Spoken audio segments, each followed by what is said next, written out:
On to the City of Mesa Planning and Zoning Board meeting for Wednesday, April the 18th, 2018.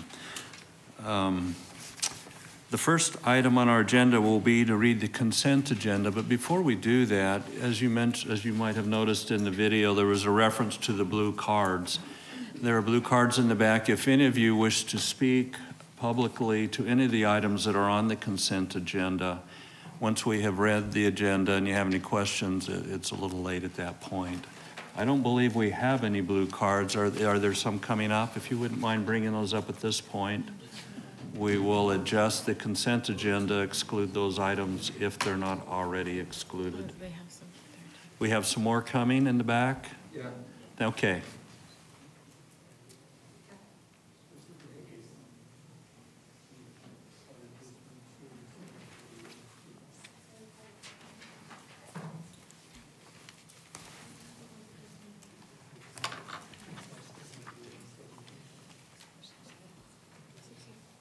Ladies.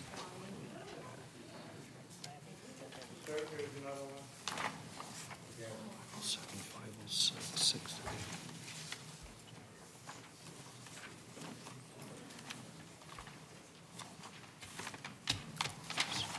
So we're good so far.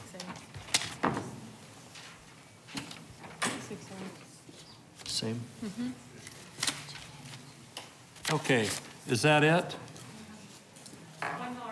One more? Okay. So far, the cards we have received, none of those items are on the consent agenda, and we will be giving you an opportunity to speak.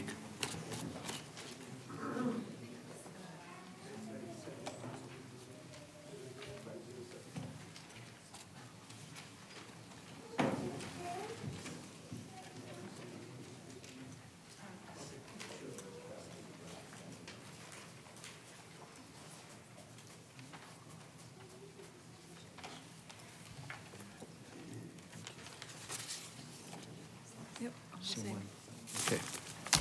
Thank you, everyone. At this point, then, we'll go ahead and proceed with the consent agenda. Would you like to go ahead and read that, okay. Jessica? The consent agenda is as follows. Items on the consent are the approval of meeting minutes from the March 20th, 2018 and March 21st, 2018 study sessions and regular hearing, and as distributed at the study session today. Case ZON 17-00597, District 2, 1961 South Val Vista Drive, located on the northeast corner of Val Vista Drive and Baseline Road, site plan modification. This request will allow for a multi-tenant commercial building with a drive-through restaurant and tenant space for retail use in the LC zoning district. Staff recommendation is to table. Case ZON 18-00135, District 6, the 7600 through 7800 blocks of East Ray Road, located east of Sossman Road on the south side of Ray Road for site plan review. This request will allow for the development of 6 industrial buildings. Staff recommendation is approval with conditions.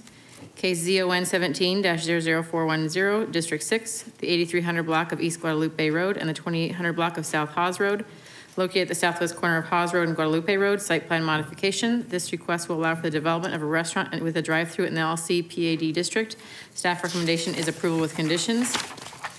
Case ZON 17-00532, District 3, the 1600 through 22,000 block of West Southern Avenue and the 1200 through 1500 blocks of South Dobson Road and the 1400 through 1500 blocks of South Longmore, located on the southeast corner of Southern Avenue and Dobson Road. Staff recommendation is to continue to May 16, 2018. Case ZON 18-00056, District 2, the 4300 through 4400 blocks of East Florian Avenue, located north of Southern Avenue and west of Greenfield Road, modification of an existing PAD and site plan review. This request will allow for the development of an office building. Staff recommendation is approval with conditions. Case ZON 18-00061, District 6, the 7600 block of East Baseline Road and the 2000 block of South Sossman Road, located at the southeast corner of Sossman Road and Baseline Road, rezoning from LC to LCBIZ and site plan review. This request will allow for the development of a medical clinic. Staff recommendation is approval of conditions with the additional SIP number 7. Case ZON 18-00066, District 3, the 1,000 through 1,100 blocks of South Alma School Road and the 1,200 through 1,300 blocks of West Southern Avenue, located at the northwest corner of Alma School Road and Southern Avenue, rezoning from LC to RM5 PAD for 10.5 acres, rezoning from LC to LCPAD for 5.5 acres, and site plan review for 16 acres. Staff recommendation is to continue to May 16th, 2018. The following preliminary plats: The Landing, District 6, 7600 through 7800 blocks of East Ray Road, located east of Sossman Road on the south side of Ray Road. For preliminary plat, staff recommendation is approval with conditions. Mountain Vista Marketplace, Phase 1, District 6, the 10,700 to 10,800 blocks of East Southern Avenue, and the 1,200 to 1,300 blocks of South Signal Butte Road, located on the south side of Southern Avenue on the west side of Signal Butte Road. For preliminary plat, staff recommendation is approval with conditions. And Longbow Marketplace, District 5, the 5,900 block of East Longbow Parkway, and the 3,100 through 3,200 blocks of North Record Road, located south of the Loop 202 Red Mountain Freeway on the west side of Record Road. Preliminary plat, staff recommendation is approval with conditions. Okay, thank you, Jessica. I'll entertain a motion to approve the consent agenda. I would like to make a motion that we approve the consent agenda as read in for the record for April 18th, 2018. Okay, thank you, and also for the second. All right. Any discussion before we vote? None being, let's go ahead and vote, please. Okay, the motion passes unanimously for those that are present. As we'll note that Board Member Dane Astle is absent at this meeting. That being said, any of you that might be here for those items that were read on the consent agenda are invited to leave, or you're also invited to stay at your choice. And we will go, yeah, I don't want to say invited to leave. That's not it's a nice one. We actually like an audience. If you want to stay, keep things lively, that's okay. What's that? It's garage size. Yeah, that'll be fun. Okay.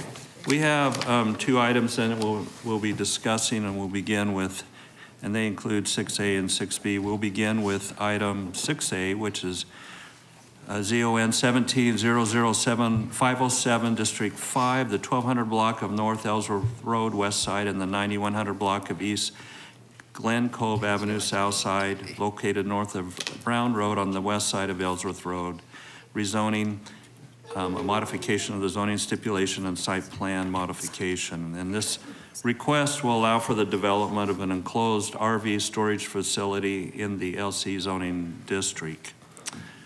That being said, I'll turn time over.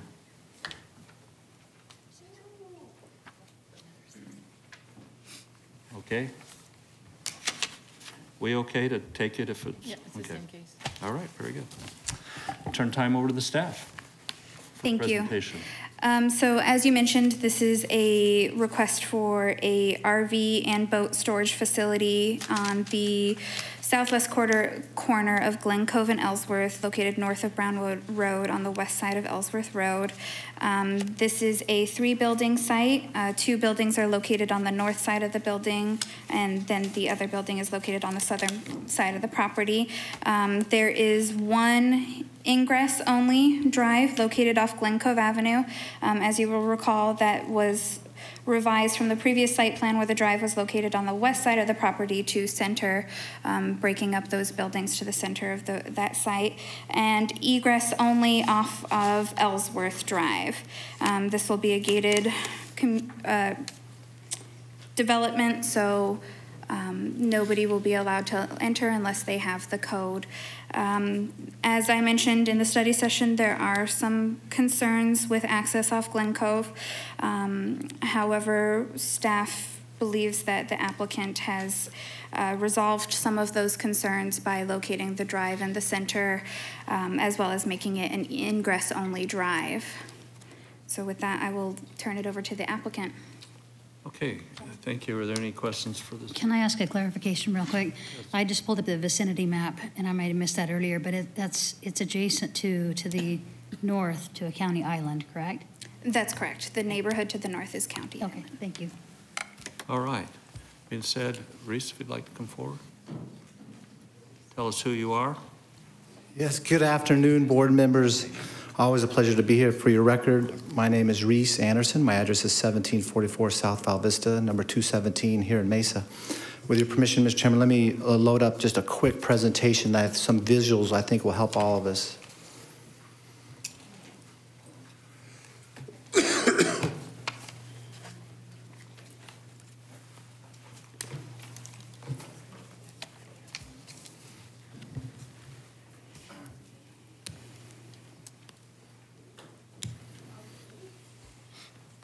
you go. Thank you, Mr. Chairman. Again, here today on behalf of Lavinia Development Corporation and the Cardin Hyatt companies, with me today is Cameron McDonald and Travis Hansen with the ownership group, as well as Rob Bergheimer, Sketch Architecture. We're all available to answer any questions. Let me real quickly just, and perhaps not to pick on Board Member Boyle, but just for his benefit and the Tuesday study session. Here's the site, and here's really where we're at. We're just north of the CVS on Ellsworth and Brown. This is the same thing, but taken from the City of Mesa zoning annexation, or the interactive zoning map. And that's key because I'm going to show you some important things in just a minute. Is this microphone, is that better? Angled like that, a little better, thank you. So again, here's the CVS. This is the site that we're working on right there. And let's go here. This again, from the interactive zoning map here in Mesa that you can all access online. Everything with the shaded color on it has been annexed into Mesa, so you can see that this subdivision to the north of us is a small county island. And whether they're county or residents of Mesa, we want to make sure we treat everyone fairly and analyze it like they're our neighbors. It doesn't matter in this case. But it does matter for who has jurisdiction over roads, and I'll get to that in a second. Again, there's our site. Zooming in a little bit here, you'll notice that the shading doesn't go all the way to the asphalt, and that's because Glen Cove is only halfway improved today. And you can see that green dotted line is really the city annexation lines. Let me enhance things just a little bit. There again, there's our site. This is, we'll zoom in here. So there's our property line today. You can see part of our property goes into Maricopa County. And then that red line I just put on the screen is really the annexation line. This is the 2002 approved site plan, just for your context so that you can see what was there. Again, over the area where we're at, there's the CVS, and then our site is this area generally there. You can see there's a commercial building approved back then, a large parking field next to it, and typical landscaping as you might see in a LC, or probably back then it would have been a C2 zoning district. This is the original site plan that we showed, that we filed the case with, as well as a January neighborhood meeting. You can see the buildings are orientated north-south. You can see there the Ellsworth median break. Now that's an important item here because as traffic to this site, again, an RV, indoor RV and boat storage, so just 25 units, that's all we're talking about. And this is not a mini storage with 200 or 400, this is just 25. That median break's critical to be able to get some of these larger vehicles onto the site safely without doing U-turns, et cetera. And I'll show you another slide later why I think what we're proposing is the better course, taking everything in totality. This is where the entrance was, and you can see that stacking would have put people out onto the street, you know, if you happen to have even one vehicle there. The exits were there, as you can see. So these are the issues that we heard at that first neighborhood meeting. Too many entrances and exits on Glen Cove. We reduced them to one, and I'll show you that site plan in a second, but that's what we did. Stacking or queuing onto Glen Cove. Again, a legitimate concern. What did we do about it? We moved the gate further south so that all stacking and queuing happens on site and off of Glen Cove. Traffic concerns. So we went out and did a traffic study, and I'll show you that in a minute, but what it shows, and this is critical, board members, 1 trip per day or 1 vehicle per day is what our traffic engineers are saying will be affecting this site. That's small, imperceptible, you might say. The building orientation, remember, if you picture in your mind's eye, the buildings before were north-south, and now we've taken them and orientated them east-west. I'll show you that in just a second. But that reduced views as well as light visibility coming that you would have seen if you were on Glen Cove looking south. Again, site lighting, again, that's been solved just because of the way we've orientated the buildings, mounted the lights, et cetera. So this was the meeting we showed on, or I'm sorry, April 12th, neighborhood meeting. This was the site plan we showed to the neighborhood group there. And you can see, just as I described it, we've orientated the buildings east-west. There's the Ellsworth median break. We've provided a 30-foot landscape buffer. Now that's measured from building out to the curb, so it's a little bit of right-of-way, but you can see they've got 30 feet of landscaping there. There's the entrance only. queuing area on site. There's a security gate, again, moved into the site. And then there's the exits, one on the south side, one on Ellsworth. And then as you would come in to the site, again, those red arrows just indicating where RVs or boat trailers, where they would go. This was the revised site plan. Again, seeing the staff report, hearing neighbor concerns. We went back to the drawing board. Again, pointing out the Ellsworth median break is there. The queuing area is still on site. Security gate there, still on site. Exits there. And as they come on, you can see now, right? Again, I enter there in the middle of the site and it still exits back out onto either Ellsworth or south across the CVS property to Brown Road. This was the traffic study we commissioned, and we've given a copy of that to the staff, talked about it with our neighbors to the north. This is the key feature. It was on page 4. You might have saw it there. And really, what we're keying in on is that statistic right there, which is how many vehicles are estimated per day to come to the site. So for example, if I had a RV there, I might show up with my truck or my car. I park, pull my RV out of my enclosed space, put my car into it, and I leave elsewhere. Now I would reverse that process coming back. But you think about driving in your neighborhoods every day, how long does it take you to drive past just a few houses? It's just a few seconds. It's a really small, imperceptible amount of time that we're on these roads. And you know, this is a public street. It is a public street. I'm going to remind everybody that we're not talking about land uses today. We're really talking about site design. And there are a lot of other land uses here, charter schools, churches, et cetera, that could have a lot more of an impact on this site with curb cuts that would be right on Glen Cove. And those would be allowed right away. So again, we know, and we're not arguing that we won't have zero traffic. We're saying it's so small, it's really imperceptible. It's a reasonable request here. If this was a fast food, high volume turnover, and we were asking for a curb cut, something on Glen Cove, completely inappropriate. But that is not the situation here. I think it was Board Member Duff that might have asked about elevations and with the change in the site plan. So I just wanted to present those and show you. These were the previous elevations. Again, there's the new ones, right? So staff's concerns about massing, size, et cetera. You can see that the buildings have come apart. Let me put them side by side. So again, the prior had a 30 feet to the tallest parapet wall. And there's the new ones. You can see them side by side or in contrast. And we reduced the scale, spread them apart, and it improved, I think, the way that looks. Now here's the view from Ellsworth Road. Again, that gate that you see in the middle is the exit-only gate. I wanted to show you this too because I think this board approved not too long ago, but an assisted living facility just to the west of here. It was a rezoning to RM2. And you can see when you start to look at just, and this is plan view, of course, but look at the scope and scale on size, impact, et cetera. Now here's what we've done is, if you're on Glen Cove and you're standing there, where does the 30-foot line fit? How does this fit with scale, impact, et cetera? And we would suggest to you that we're much lower impact, much lower scale, and a design, not to be negative in any way, but a design that's more in keeping with the desert uplands.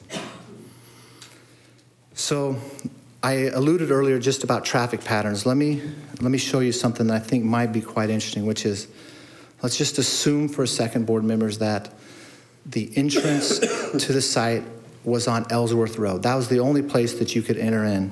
So if I'm there and I'm driving up Ellsworth Road, you're going to see here the arrows come in and we go north to Princess. I would probably make a left there. I'm going to weave down through those streets, come back, again, make a right turn off of Glen Cove onto Ellsworth, and then another right to come back into the site. Now, I admit there's other routes people could take, but this is just a logical one that came to me. And so you ask yourself how many homes would be affected if that came to be, and the answer is about 50. right? Now, that is not what we're proposing. That is simply not the case. Contrary to that, what we're saying is that we want to come off of Ellsworth, and the number of homes affected there would just be 3. Now, when I say affected, we admit it. There'll be one vehicle, not always an RV, not always a boat trailer. One vehicle a day on average is what our traffic engineers are saying would come by there. But that is so small. It's a reasonable request in our minds. So all of us have the benefit of having professional staffs. Here is the email from the Mesa Transportation Department.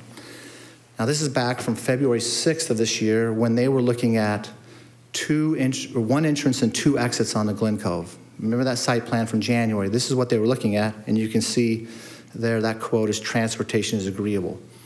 So I know, right, they would not have any issue at all with this as an entrance-only site now.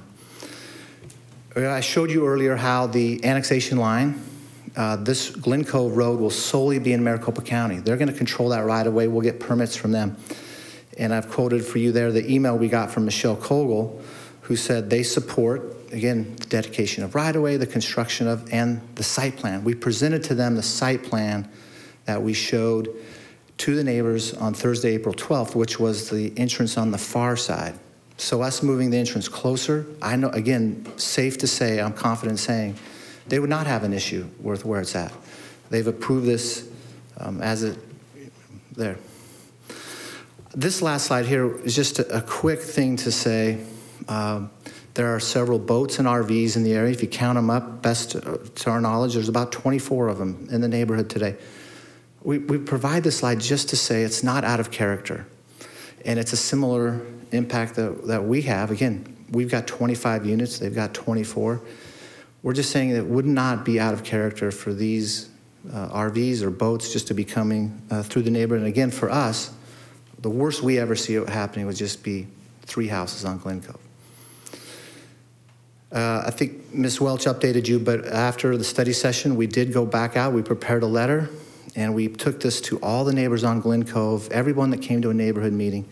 We hand-delivered a letter to them or left it on their door. About 2/3 of the people were home. But this is the letter that says, here's the old site plan, here's the new site plan, and this meeting is going to happen today.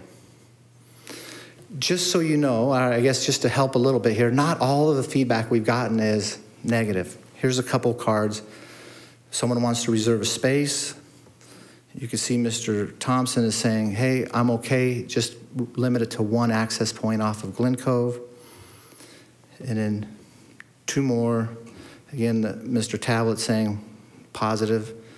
And the other one again is saying 1 Glen Cove, or I think that says on Glen Cove, I would like 1 way in and leave out by CVS Drive.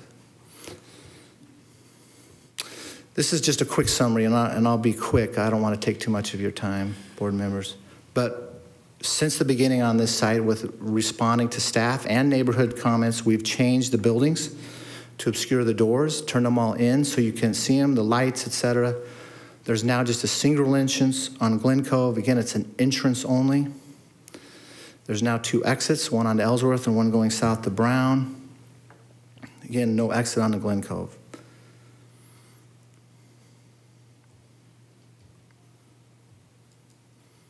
We've got a generous landscape buffer sidewalk on Glen Cove now, which will improve that situation, allow those residents to fully use that street. They can park on both sides of it without worry of, now it's pretty narrow. They'll have a full width road. Again, we reduced the massing and scale of the buildings, and I think we've improved the look of it quite a bit. We're de minimis. I mean, so small, imperceptible, the amount of impact that we have compared to the assisted living facility. And we believe strongly this development is a logical, very quiet transitional use from the neighborhood down to the busier uses which to our south. And again, it's key for us. Again, that median break in Ellsworth Road is necessary to be able to bring some of those vehicles in. They just don't make that U-turn to come in. And because they don't, they'll find another way. And I showed you one of those possible ways that it could happen. And again, just leave you with the last thought. Again, our traffic study just shows one trip per day. I hope I didn't take too much time, Mr. Chairman. I was trying to go quick, and I may have misstated or said something wrong. Please, I'd be happy to answer any questions that you might have. Okay, thank you, Mr. Anderson. Board members, do we have any questions at this point? Go ahead, Shelley. I just have a question, Mr. Anderson. Have you talked to our transportation, and you might have said this, and I was trying to do some calculations real quick, but about doing a curb cut or the median right there on Ellsworth? Have you guys talked about making a drive approach in and out? I'm going to, Board Member Allen, Chair Clement, let me see if I can go back to a good aerial photo just so that we can look at it together real quick, and I think I understand the question. Oh, I see. I see. I guess I'm looking at the aerial now, and it looks like you really probably can't, but I... Here's one. Can we use this one now? It's on the screen. That might work for us. I understand the paper ones. Right. You can see there how the median comes up Right. and bends, and so it would, I think from a traffic safety perspective, that close, you just would not be able to do it, especially with that existing median in place. A staff can probably confirm that. In my opinion, it's just too close. Yeah. Where the Mesa Transportation I see Department wouldn't that. allow that. I see that. But we did think about it. Thanks. Okay. Any other, Tim? I have a question. So in reading the traffic study that was done, the data they used is a self-storage facility data. That's what they used to kind of base it on that. I guess I'd be concerned, self-storage data probably doesn't pick up the day after a holiday, and I would guess that RVs might come in larger groups on the day after Labor Day or something like that. So that would be a concern that I would have. You might have, the morning after Labor Day, you might have 2 or 3 or 4 coming in rather than 1 per week. And on that, I mean, to me, that just seems like maybe you should have kept the entrance over on the side where there'd be more ability to queue up. Should it come? Any thoughts? I do, Chairman. Fair concern, fair recognition of things that might happen, but not to be flippant, but your concern assumes that they all arrive at the exact same time, right? Which is just, the odds of that, I think, are so staggering.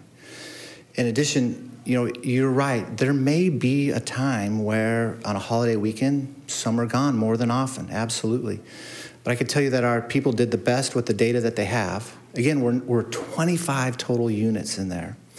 Not everybody's going to take their unit out that weekend, and not everyone's going to return it on the same day, nor the same time. So again, even though that may happen a few times where you have 2 or 3, let's even assume 4 in a day come back. I mean, let's think of the amount of time it would take you seconds-wise to drive by and then pull into the site. What are we adding up to? 2 minutes at the very most, even if we attributed a 30-second drive-by for 3 homes? It's 2 minutes of total drive time in an entire day, if you catch my drift. Very small. It's not that we, if we could find another way, really we would. We just are saying, here we believe in our heart that this is a reasonable request. It's a reasonable use of a public road, again, where you've had both transportation departments weigh in and say, no, we're okay. All right, thank you. All right, thank you. Any other questions for right now? Yes, Michelle. Quick question. It's probably just more kind of procedural. So the Glen Cove improvements are going to be done to Maricopa County Department of Transportation standards, and will you have to get a separate permit from them, or will you be doing the work through the city of Mesa? How does that all work? Great question, Chair Clement, Board Member Dahl.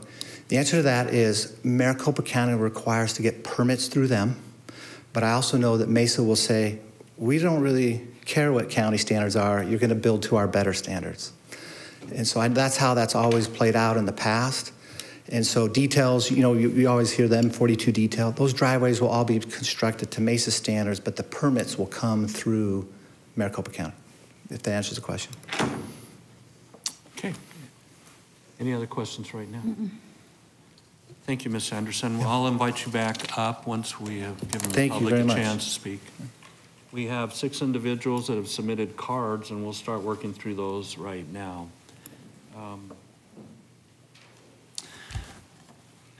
First one individual I'd like to call up is Jeff Canpola. Did I say that correctly?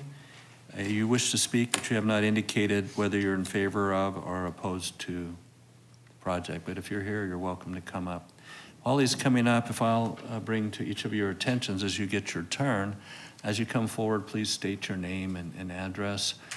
And then also be aware of a time limit, approximately 3 minutes per individual who speaks, okay? Okay. My name is Jeff Carpool. I live on Glen Cove Avenue. To Mr. Boyle's reference about the extra traffic, we do see a lot during the weekends, especially at the gas station there. And I noticed on their proposed plan, they have where you can still enter both sides. And my worry is if someone's like terrible at parking, you'll end up with somebody waiting in the staging area and then somebody coming around Princess and all the extra traffic there.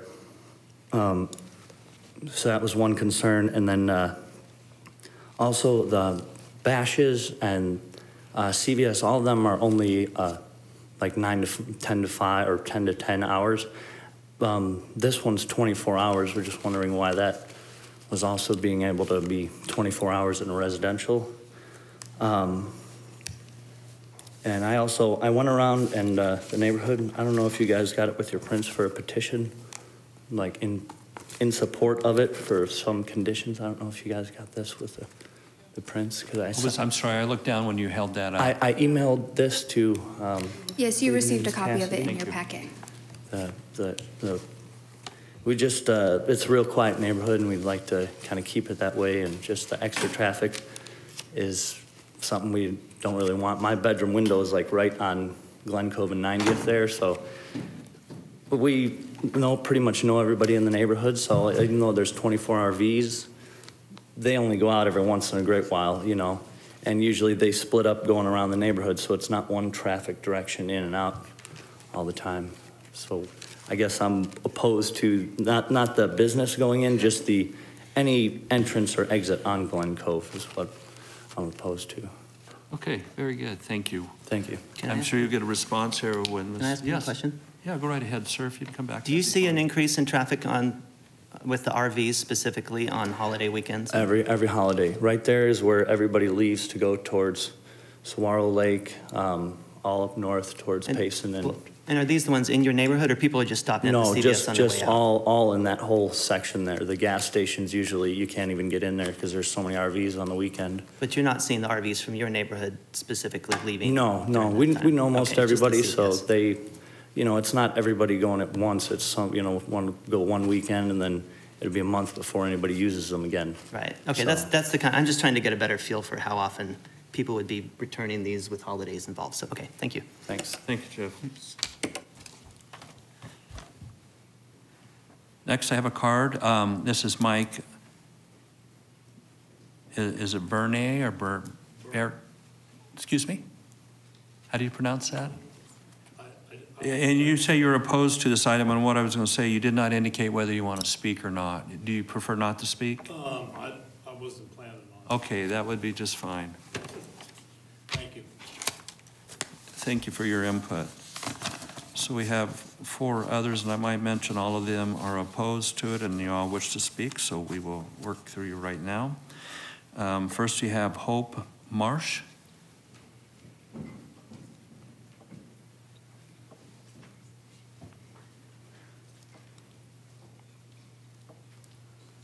Hi, my name is Hope Marsh, and I live at 9030 East Glen Cove. And I do have a couple of concerns. It was the same thing that someone just brought up in regards to them. Why can't they go out Ellsworth? Why can't they come in Ellsworth? They're able to exit. Why can't they go in? I don't know why specifically they have to have the neighborhood. There's no disruption whatsoever. I like the way he wound up so soft-spokenly saying it's very minimal. It's nothing that's, going to really interrupt. It is going to interrupt. It is our neighborhood. There are kids right in front of that entrance. The third house in, how many kids you have? 4. I mean, even if it's just one. Like I said, we live there. We watch our kids. These people don't. They're going to look at it as commercial. Am I correct? They're coming in and out. That's not their neighborhood. That's our neighborhood. That's a big difference. So we can't minimize it and make it say it's only one vehicle coming in. And I have a question in regards to how it's set up. When you redid this again, I noticed on here it just says LC, which is light commercial. Is it light commercial? What is LC? We'll let the applicant explain it to you when he comes back. And again, my next concern is that we, let's see, county. County says that they had approved an entrance on that side, but yet when we had this other building, they totally did not want an entrance or a driveway in there because of it being so much in the neighborhood. So I guess there's a concern there in regards to communicating with the county. I haven't personally, maybe I need to, I don't know. I don't know the individual, but just because it's closer to Ellsworth doesn't mean that it should be okay. They did not approve anything for the establishments that's right next to us, which is right across my house, by the way. And I'm thankful there is no driveway to get in and out of there also. And I just want to verify, too, the vehicles that are on there, because it keeps saying LC on here, that at no time will there be any commercial vehicles in and out? Is it personal use? We'll let the applicant respond to that, Mr. Anderson, when he has a chance. Thank you. When he gets a chance to respond to the variety of questions that are coming, if you don't feel you got yours answered, just raise your hand and we'll make sure we make it a very direct, okay? I appreciate that. Thank you for your time.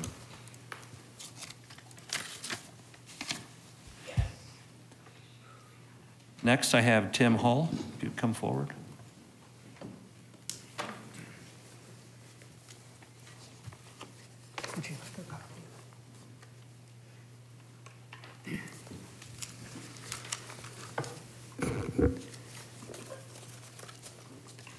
Thank you.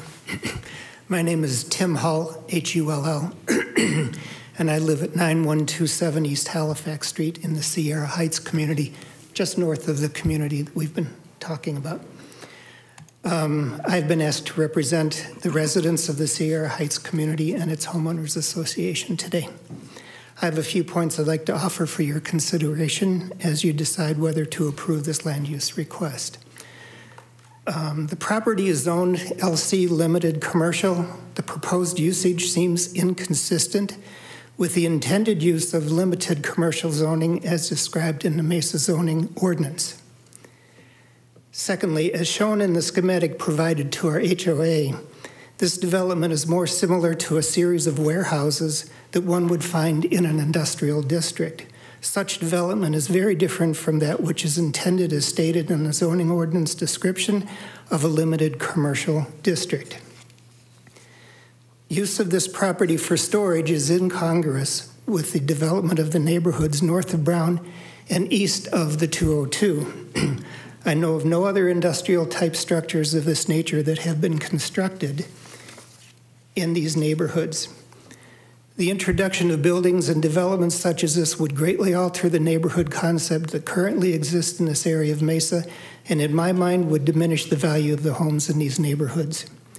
Councilman Luna has been highly supportive of our neighborhoods in the recent past, as evidenced, for instance, with his help in improvement of the medians in Ellsworth north of Brown to provide a quality entrance to this portion of the city of Mesa. There are already 3 storage facilities along Ellsworth between Brown and just south of Main Street, 2 in current operation and 1 more under construction. Has the city of Mesa recently designated the Ellsworth corridor as a concentration of storage facilities? How many storage facilities in this area are enough? Any of those could include the storage under consideration today, either by current construction of such or retrofit of current properties. As I look at the egress gate of this proposal, now, mind you, the egress that I have seen is a little bit different from what I saw presented today. As I look at the egress gate of this proposal, I note that the design would require vehicles exiting the storage area to use 2 lanes to safely make the right turn onto Ellsworth without driving over curbs and sidewalks.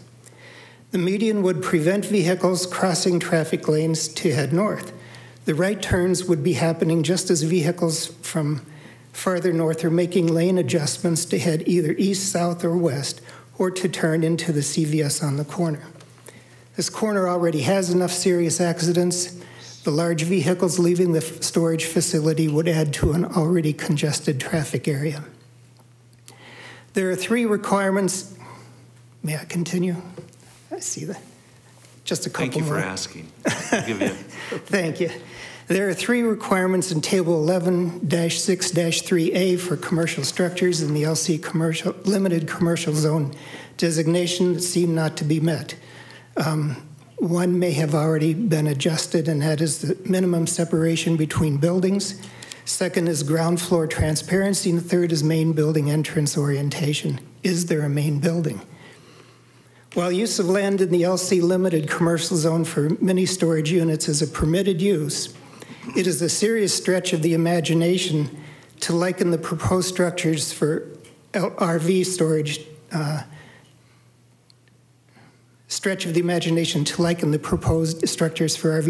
to those of mini storage units. Unless there is a plan to widen Glen Cove Avenue, this street is not wide enough for an RV and an auto, much less a school bus or city services trucks, to pass each other safely going in opposite directions.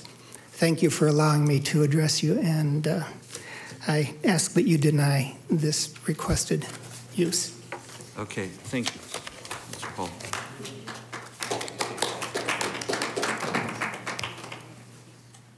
Next, we have Sheila Byrne, is that correct?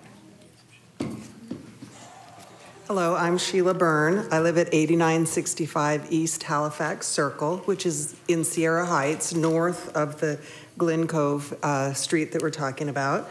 And I feel that 30-foot warehouses will have a maximum impact on our residential community. I understand that there's a facility going up that's a 3-story site for seniors, but I think, again, it's residential. It's not a commercial warehouse building. And I personally walk by and drive by there every day, and I really don't want to live in a community that has warehouses in it. That's not what I bought into. So I recommend that this be denied. Thank you. Okay, thank you.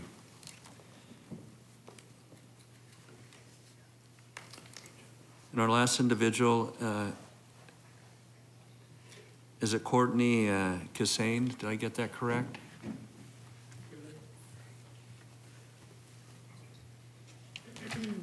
How are you? My name is Courtney Cassane. I'm 9138 East Glen Cove. I'm the 3rd house where the entrance will be right in front of my home. I think everyone pretty much covered everything. One of our main concerns is all the children in our block. The 2nd home, we have autistic children in there as well. So widening, not just having extra vehicles come down our road, but widening it, people already drive really fast down our road. And widening it is only gonna make even our own neighborhood, everyone to be able to come through there faster. Another thing is holidays. If people are coming in and out, coming to get their trailers, they could be staged on our side of the road, blocking our homes, and we won't be able to get out of our driveways. If I'm taking my kids to school in the morning and there's people coming to get them for whatever, and I can't get out of my driveway, that's not fair to anyone. Lastly, if we can't get anything moved off our road, I think it would be in our best interest to be able to get speed bumps or something in there to be slowing people down, or even making that entrance and exit. That way they're only on the south side of the road, so they're not on the County Island side of the road. So there won't be any extra maintenance to our road, no extra vehicles, nothing. Because are they going to be also maintaining our side of the road? And I think that covers about everything. Thank you. Okay, thank you. I appreciate your comments and comments of each of you. Mr. Anderson, I hope you've been taking good notes. Mr. Chairman, again, Reese Anderson, I've been taking the best notes that I can. I met a lot of these good folks at a neighborhood meeting again last week, a good discussion with them, and we just respectfully agree to disagree on this traffic issue. Let me see if I can address Mr. Jeff's comments there. Certainly Bash's and CVS, whatever businesses in the area, they might have their lights go off at 10 p.m., and I believe them that that's what happens. I think that's a business decision. I don't think it's a city code requirement. For us, though, what we're saying to all of you is these lights on these buildings are no longer a concern because they're all turned internal. They're low level, they're not intense, et cetera. So they just won't have that impact. Again, I think Mr. Jeff lives at the far end, the far west side of Glen Cove, and I appreciate his concern for his neighbors. Again, we're not saying to anybody here, we recognize that there might be a vehicle or vehicles come by. What we're saying to you is, this is a reasonable request, right? You don't have a right as a citizen to say you can prevent any traffic coming on your street. That's just not the case. What we are saying is here, this is such a low land use issue, and that this is a very reasonable use of putting this entrance here, given the other constraints that are on this site. Miss Hope Marsh, again, met her, delightful talking with her last Thursday. Let me explain this light commercial. And we did it in that neighborhood meeting. That was a pure typo by our design team. It was meant to say limited commercial. I can assure you and vow on the record here, there is no attempt at all to have any contractors' yards or anything else. This is a high-end indoor RV storage, boat storage facility. And it was just a simple typo on the plans where it said light commercial. It should have said limited commercial or LC, which again, we all agree on is the zoning that it's designated today. Mr. Anderson, if you don't mind, that makes me think of a question. So there'll be storage. Please. Yeah, and in behalf of the neighbors, could someone choose to come in, rent one of these, say, higher rent spots because of the nature of it, and put some sort of a storage, treat it as a storage yard? Is that allowable, or would that be prohibited? Well, I don't know if I fully understand the question. Is the question that Reese come in there and light industrial use by using it as a store yard? Well, if I said, hey, I'm gonna rent one of these spaces, and now I'm gonna keep all of my rock supply, turn it into a little contractor storage yard. Exactly. Yeah. The answer is no under the zoning. Okay. And no under the lease requirements, right? Which we will restrict what type of uses happen there. So we're not going to just lease it to whoever. And if they are, we can terminate the lease, right? As well as a code violation could be. And at that point, it's coming back against us, the owner, right? So we're motivated to make sure that we don't have those issues. But no, this is all uses will be indoors. The only outdoor things that happen there are you pull in, you pull out. I think there's a dump station, a small wash station again, so that all those activities happen on the interior of the site. Okay? Does that answer that question? Thank you, yes. Yeah. Okay. I think Mr. Holt might have mentioned again this issue of industrial warehouses, commercial. I respectfully think he's blending some concepts. Those are design standards and criteria, but they're not applied to every use that's allowed here. And I think he started his comments by saying this is a land use issue. It's not. The land use has already been determined. This is simply just design issues that we're talking about.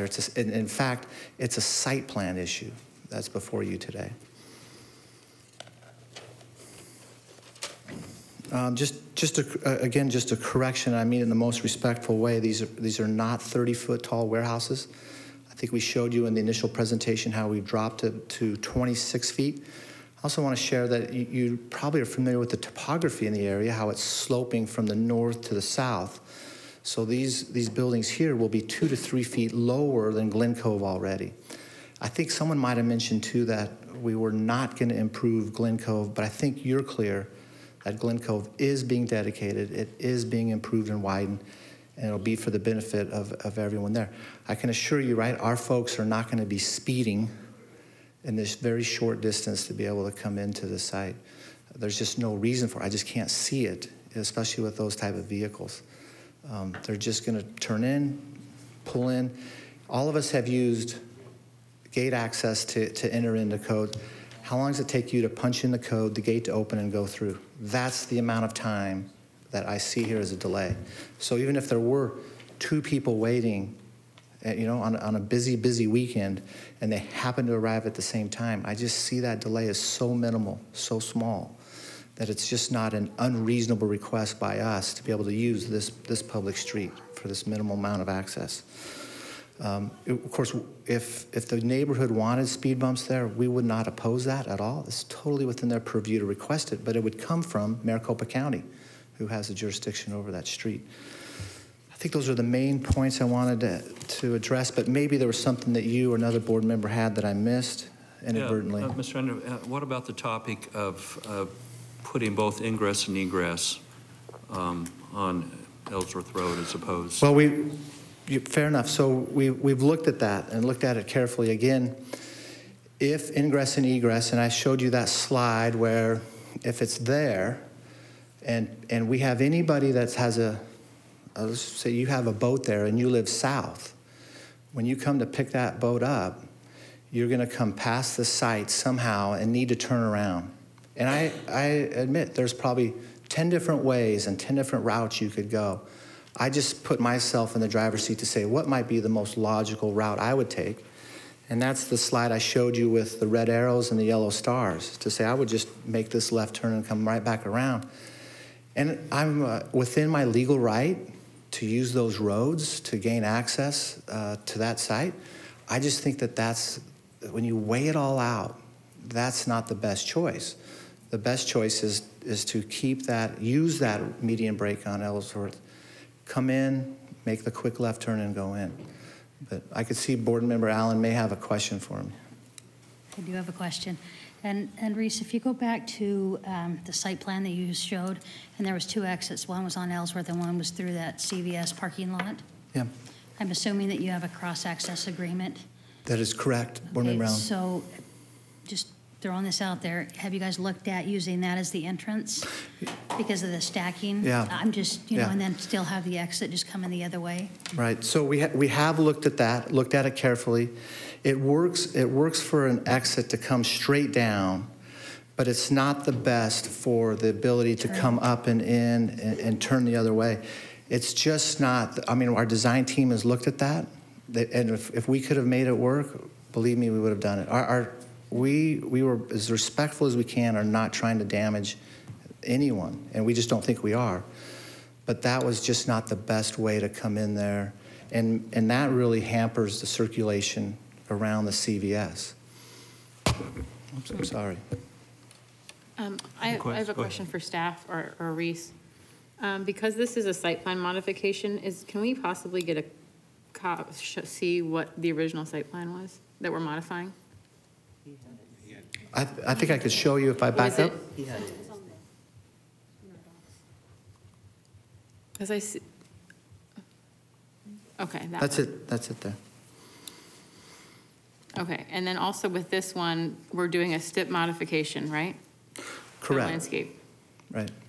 Did this one didn't show that as a, That's correct. So it was a condition that was added as a part of city council meeting where neighbors had indicated that they wanted additional landscaping on Glen Cove, so that condition was added for a minimum 100-foot building setback.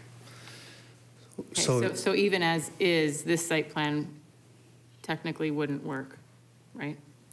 Correct? Yep. If you look carefully at that stipulation, right, what it talks about is, hey, there's going to be 100-foot unless a use comes back where the planning and zoning board deems that it's appropriate, and it does not say, hey, you have to be 100 feet back. And it allows that flexibility to come forward. What we're saying to you today and what we're respectfully suggesting to you is, of all the uses that could happen here, this is a really, really innocuous, mild one and would meet those criteria to come a little closer. And what you're hearing from the residents is not that they want more landscaping, that they want a greater setback. It's really just an issue on that they want zero entrances on to Glen Cove. And we, again, just respectfully would say, we hear you, but this is so small, it's imperceptible. Other questions? I do have a question. On Glen Cove, is the improvement all the way to 90th Street, or is it just to the drive? Let me see if I can get a bigger map. Is 90th Street the far west side of this? Yes. It's the furthest west street that intersects with With Glen Cove? Yeah. Glen Cove. Right here. Yeah. So the one that comes at a little bit of an angle down, is that, Board Member Duff, the one you're, about 90th Street, right, the north-south? Yeah. The answer is our improvements start at Ellsworth and go west to our property line. And I believe right now the assisted living facility is doing those improvements in front of their frontage, and we'll tie into those. And if they're not, I think they're required to do that. So there's an assisted living facility to the west of the site? Yes, so let me show you, let me go forward.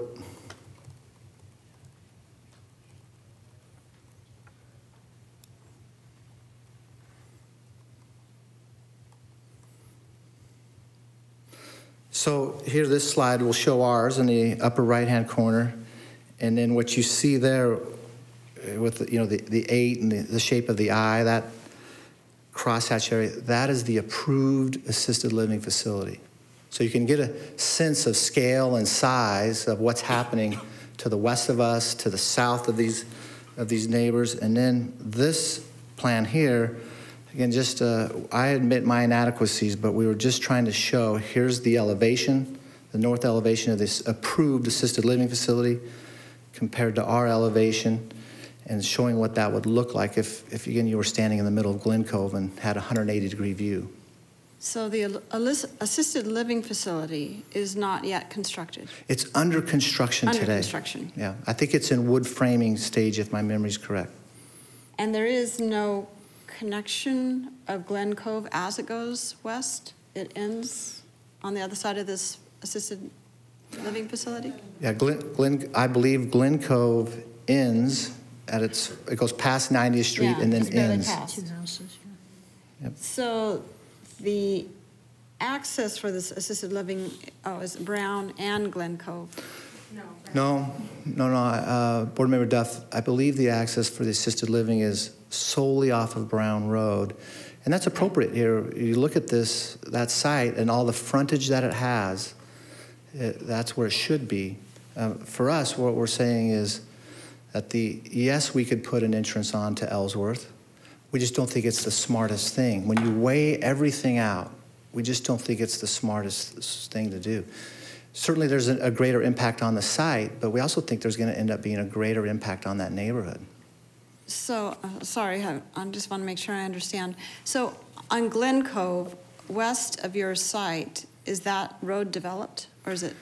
So today, Board Member Duff, if you and I were to just take a Google Street View or just physically drive it, what we would see is at the north half street of Glen Cove, improved from Ellsworth on the east all the way to the end past 90th Street.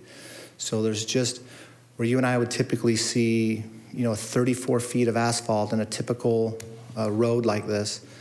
Here today, I think there's 17 to 20 feet. I think I'm close. It's somewhere in that range. They typically do about 20 when you have these situations. So is the applicant or some improving the other side? Correct. So it's my understanding that the assisted living facility will do their south half of Glen Cove.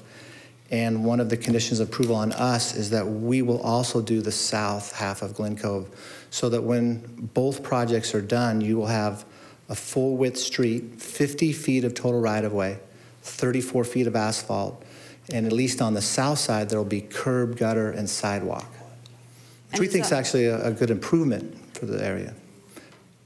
And is that necessary to develop that all the way to the west, to the 90th Street? Well, the answer is per city code, yes. Yeah. If you're asking my personal opinion, that's a different matter. Because I was trying to get to the point of why not just improve it into your drive on Glen Cove, and that certainly limits the use, but apparently. You're happy to discuss those with staff, but I know from working with the streets department, they are going to insist that it go all the way to the west border.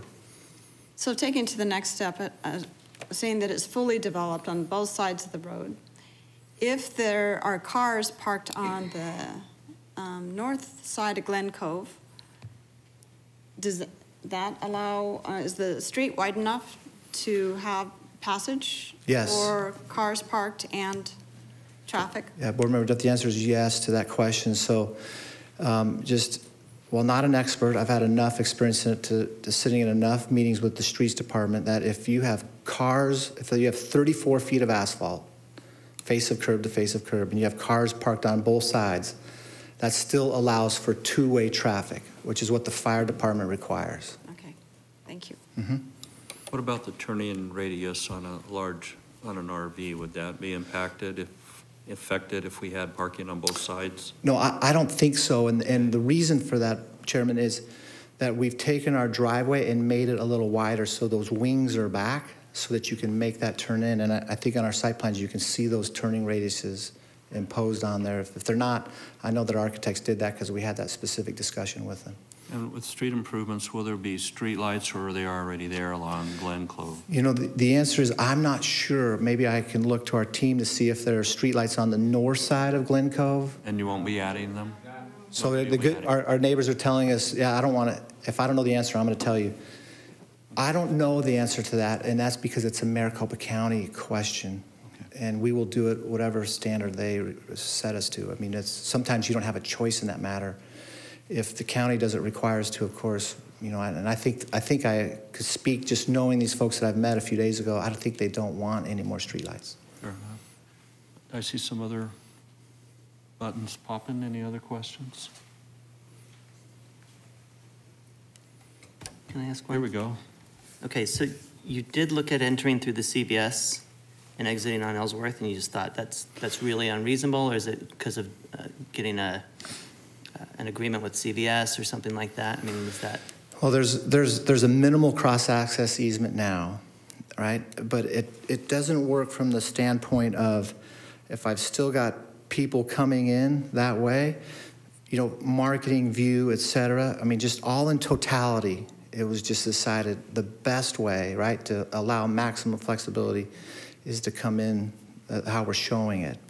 It's not, if you come in that way, right, now you've got all that traffic on just, again, a 20-foot lane that's there on CVS's property. And they've got circulation coming through. Right. And so, again, in totality, everything there is looking at it to say the best way is how we've drawn it. And one thing I'm just pretty sure also is that straight shot down CVS, you can't turn left into there. You have to, however, always had to do it, you have to turn left that entrance before to then swing in to then go. It's not a straight shot up. So you wouldn't have, I don't even know if you can, if it's like I think there's a median there. And so you can't, there's no cut right there. To do that, you wouldn't even be able to turn left onto Brown. Oh, yeah. You would have to right. come right in only. You right in, right out? Yep. You'd have to come in. And that's our team's confirming that. Earlier. So you'd have to come in and you'd have to curve around and you'd have to go up. Yep. But it's only one trip per day. So it wouldn't throw the CVS people off that much. That's your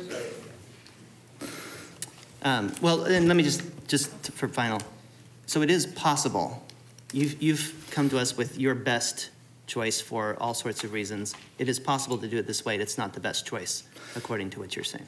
Well, Board Member, I absolutely will agree with you that all things are possible here, right? And there, yeah, it could be placed here or there, et cetera. Again, our concluding, statement would just be, in totality, looking at all things together. This is such a small amount of traffic on one street, again, where no one has the right to exclude someone else from using it. And we just don't think this is going to be an issue at all. Mr. Anderson, I have a question. Even though this isn't about land use, let's talk land use, because in a way perhaps some of this is just to maintain what is already there. Sure. It creates a nice amenity for the neighbors. Is the intended use an allowable use as it stands without us doing anything? Could you just comment on that a little bit? And what the other options might be if this were not to happen? Could you restate? I think the microphone went out just a bit. Yes, I was just going to give you an opportunity to address land use, even though that's really not what we're talking about. It's about the driveway, but in a way, as a landowner, I'm very much about land use rights. So what are your rights? What are the rights of the applicant? What could they build? Well, and, if this were not to happen, what would be other logical options in today's market? Sure. Well, speculating. Yeah, I wish I was smart enough to have the entire scope of uses in the LC district memorized, and we might have to ask staff to read those for us. But other uses here, again, I mentioned a couple. Schools could happen, and those can happen in almost any district, whether private or charter. Schools, again, in any district. You look at your traditional fast food restaurants, which could happen here with drive-throughs, the noise, the lights, the sounds of those. You could certainly do offices. We recognize that's an allowed use in the LC district. There's wedding banquet facilities. I'm going down the list from memory. I hope I'm accurate. Staff can double check me on all these things. Not necessarily. The question, of course, from the comment and the gentleman in the behind me was that none of those uses would use Glen Cove. Not true. A lot of those uses could have a right for the schools, the churches, et cetera, offices, right? You know, we just think, and again, we respectfully say it's just not a reasonable position to say you can have 0 entrances there on every use. And again, that's where we come from. We do so respectfully. But on the high volume uses, we absolutely agree. That is not appropriate to put there. A driveway is what I'm speaking about. Okay, thank you. Just hold on. I promised the lady in red, she was raising her hand, so I wanted to honor that. Did you have a question that he did not answer, ma'am? Yeah. And just succinctly, because we're going to repeat it for the microphone, or have you come forward if you wouldn't mind.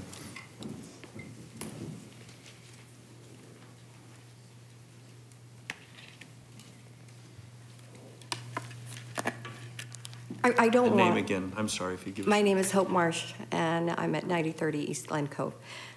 You know, it's just like he was saying. It's so minimized. You know, he makes it so minimized. You know, it's like when he's talking about staging. I don't understand why they can't go in Ellsworth and exit on Ellsworth.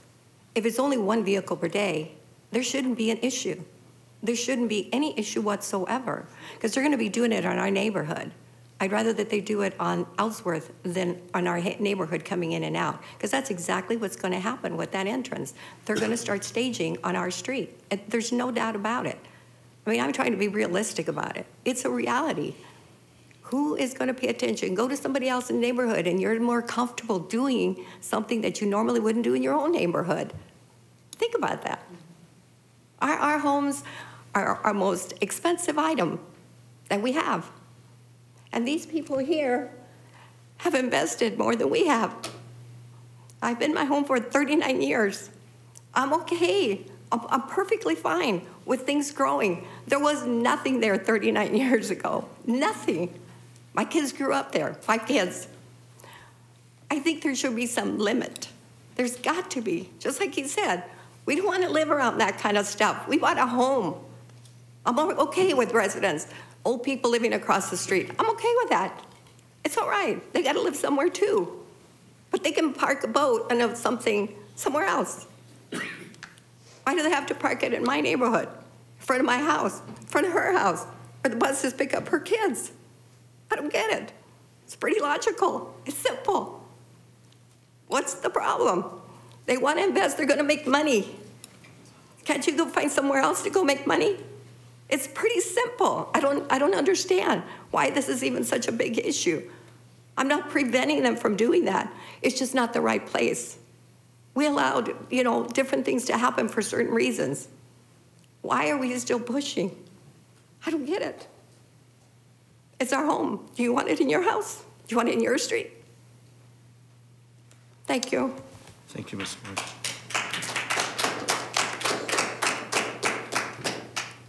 So are we ready? Do we have any other questions? Are we ready to deliberate for a little bit? Michelle? May I ask have a the question. same question? Sir, I'm sorry? I have a question. My name is Michael Burns. I live at, No, okay. my name is Michael Byrne. I You live did submit a card, by the way, so I'm going to I let you did, come yeah. for it. Well, my concern, I'm Michael Byrne, this is my wife, and we live at 8965 East Halifax.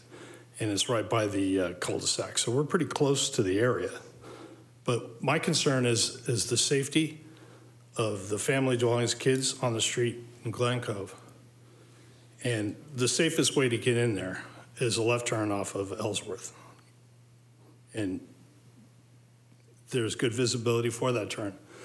people having to go around because their GPS is going to take them around the wrong way. They're going to have to swing around Sierra Heights, go through the neighborhood, come out, make that right turn, which is going to be difficult. Then they're going to be going down and making a right turn on Glen Cove. I drive a city bus. I know that's a tight maneuver. And in order to do that, you're going to have wide wings. And with kids running around, that's going to be problematic. Also, the traffic coming downhill is coming pretty fast, and they're coming off of a turn. So they're looking to move, and they're timing the light. So if a RV decides to hit the brakes and then put on the turn signal, oh, I'm supposed to turn here, brake pretty fast, you're gonna have accidents. That's just my concern. Okay.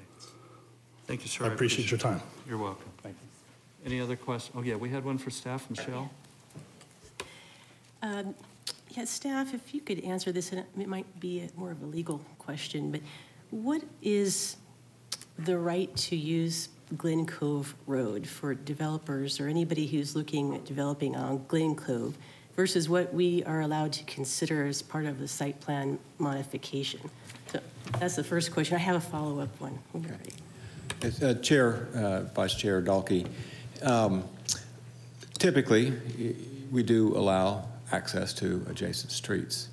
As staff has looked at this and looked back at the history of this particular case, it is a little bit unusual in approving this zoning pattern. We don't really like to create this situation where a street that's meant to be a residential street also becomes a commercial street. So I think that's why in the history that you look back at the site plans, none of them had a driveway access onto Glen Cove. We feel that was part of the agreement that was made with the council and the original zoning steps, and why we consider this a pretty significant change to the previous site plan and the steps that went with that site plan, because it is changing that basic development pattern by now bringing that commercial traffic onto Glen Cove. So while the use is an allowed use, we do believe there are those original zoning conditions that were placed on this that did limit that access, and you're being asked to consider modification to that stipulation, that development pattern in this location. Also, just one other additional question. So the way I looked at it, and maybe I'm wrong, but I thought it wasn't physically possible to take a left from Ellsworth into the property. Is that incorrect? Vice Chair Dalkey, in terms of directly into this property from Ellsworth, no, because of the median that's in there. When the site was originally zoned, that median was not there, and there was a early version of site plan that did have a driveway from this property out onto Ellsworth, but that became less viable once that median went in. Is that what part of your consideration and why you didn't necessarily, well, you're not opposed to using Glen Cove with the one access point? Is that one of the reasons why, is because now there's this median there that wasn't there previously? Chair, Vice Chair, that's part of the staff's look at this, is that yes, that did change the situation a little bit. However, it's our understanding in that site plan that the applicant presented, the 2002 case, they knew at that time that the median was coming. It wasn't built yet. And so again, that was part of that consideration. It's still not allowing access then with that site plan. And so again, as staff has looked at this, and as you read the report, we have some concerns about the commercial traffic on a residential street, about the bulk of the buildings there. We know that the assisted living further to the west is a fairly large building. Also, we did work with them to try to break up that bulk, and it is a little further south off the street. It's not quite right on the street as these are done. The applicant has done a lot to try to address staff concerns, and we feel like that they have made some good modifications and compromises by moving the driveway as far east as they could, so that it impacts the neighborhood to the least amount and separating the buildings. But there's still some concern there. Now, we have heard from the neighbors, and they have that concern.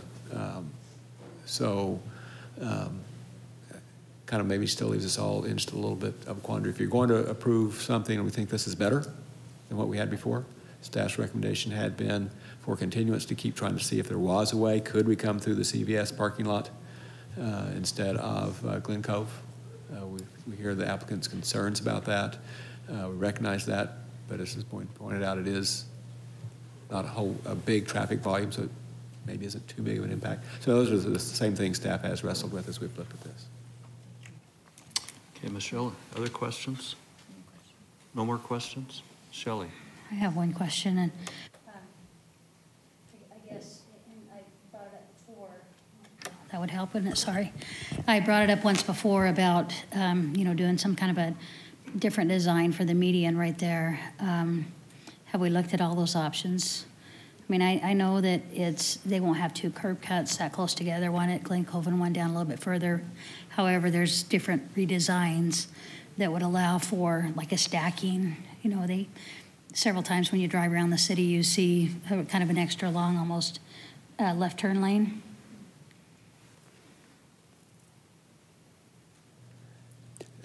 Chair, Board Member Allen, I'm being told that there has been some discussion with transportation about opportunities to modify that median to allow for a turn lane. It's to our understanding that transportation has not seen that it would be possible. It's something that maybe could be looked at a little closer if the board directs further examination of that, but it doesn't at this point seem possible. Okay, thank you. Okay, shall we deliberate a little bit? I'll discuss. So things on both sides I have. So if I can read my writing now. One thing is the use is limited commercial, so I'm fine with the use. The use is what it's proposed by right. Fine with the elevations. I think they're nice elevations. However, the site just in general has access issues. The CVS itself has access issues. I'm fine with the stipulation modification, the landscape to 20 feet. I mean, it was evident in the site plan before that you do it to 100 feet, that's not gonna work. I still do have a problem with there have been previous zoning cases, previous site plans, previous discussions through a period of time where it was agreed upon and discussed to limit the access on Glen Cove. I drive by this all the time. I've never once thought of this street as having commercial access. I always thought the site would develop and access through the CVS.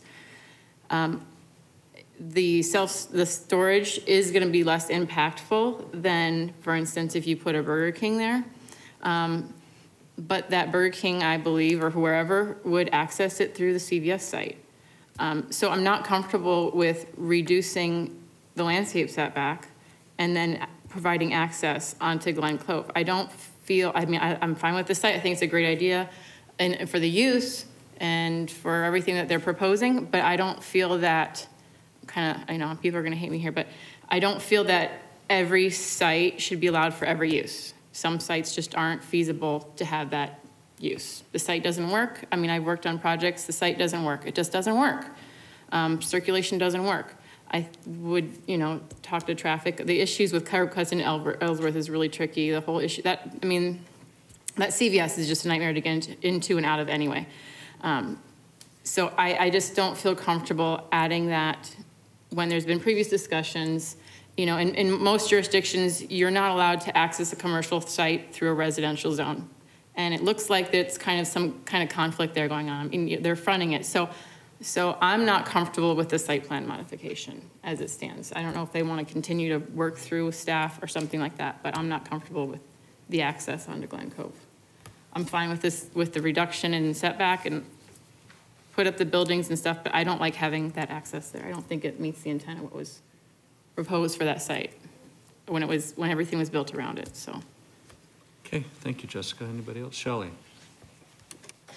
And I too am okay with the use, and I'm okay with the building size and the structures. I guess what I was thinking is just the access. I think especially, I I was okay with it up until I heard the comment that that was kind of the agreed upon zoning history case, is that there wouldn't be any access off of Glen Cove. And, you know, it's kind of we're all creatures of habit, right? We learn how the best way to get in and out of a site. So if it's only right in off of Ellsworth, if it was designed that way, I would learn how to do that. Even if I'm driving a big, huge RV, I'd figure out a way to do that. And then if it's to exit through CVS, like you said, I don't know, because I haven't been out to see what the traffic patterns are in there. But I think there's probably a better way that we can figure out in and out. So I don't know. I guess my opinion would be to also continue it if the applicant is willing to do that. Okay. Any other opinions, discussion? Tim, go ahead. I agree with Shelley and Jessica. Okay. I think there's a lot of things up in the air that I think we can look at, and I think there should be a continuance. I feel like it's really pushed in trying to make the ideal decision for both parties. All right. Well, Michelle? I agree, too. I think a continuance would be better than getting a denial or recommendation for denial, and I would hope that you might consider a continuance and come back, and maybe we can figure a way to make this work. Okay. Well, in my thoughts, given the comments and opinions been shared, probably a continuance would be the right thing, but I also perhaps have a different opinion. I look at the site, you know, and this right by use. I mean, it is a good use, and quite frankly, contrary to the neighbors, I really buy into this idea that this is a low impact, low volume use.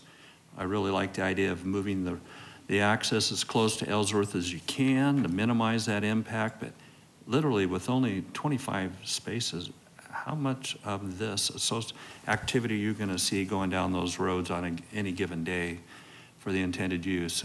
I liked your exhibit, and you were identifying other RVs in the park. I mean, I would think they're going to drive RV units, not that they're going to be doing all the big ones, through that same location. And once it gets improved, there may be more access there. The other thing for me that's kind of driving that idea is, yeah, it's a challenged corner in terms of access, and where the corner cut exists right now in Ellsworth Wharf, I mean, it's driving it to Glen Cove. That would be so challenging to site to impose all ingress and egress from Ellsworth Road.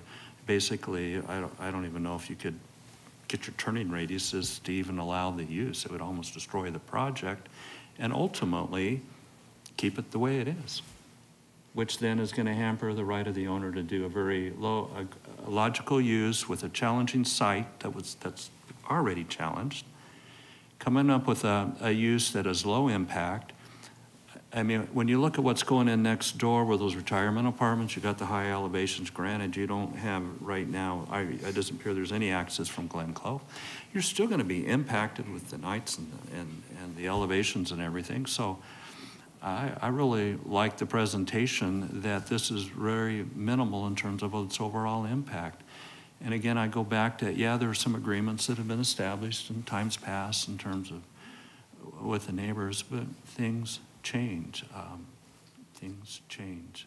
If it were a more intense use, like could be done, and I have a hunch they would be looking for a similar access point along Glen Cove, I would be more concerned about that. I'm not concerned about high-speeding RVs coming down the road, because with the access point so close to Ellsworth Road, by the time they turn, I don't think they have even enough range to build up speed. They're going to already be coming from a stop anyway as they make that left-hand turn. So I have no problems, and like the staff, I think it's a reasonable solution. It may not be what the neighbors want, but I think if we were to force them to have other points of access, I really agree with what Mr. Anderson did with his exhibit. What would I do if I had that big RV? Well, you know, I find myself, I totally agree. I would be meandering through the neighborhood, and I think that would be more impactful than what is proposed. So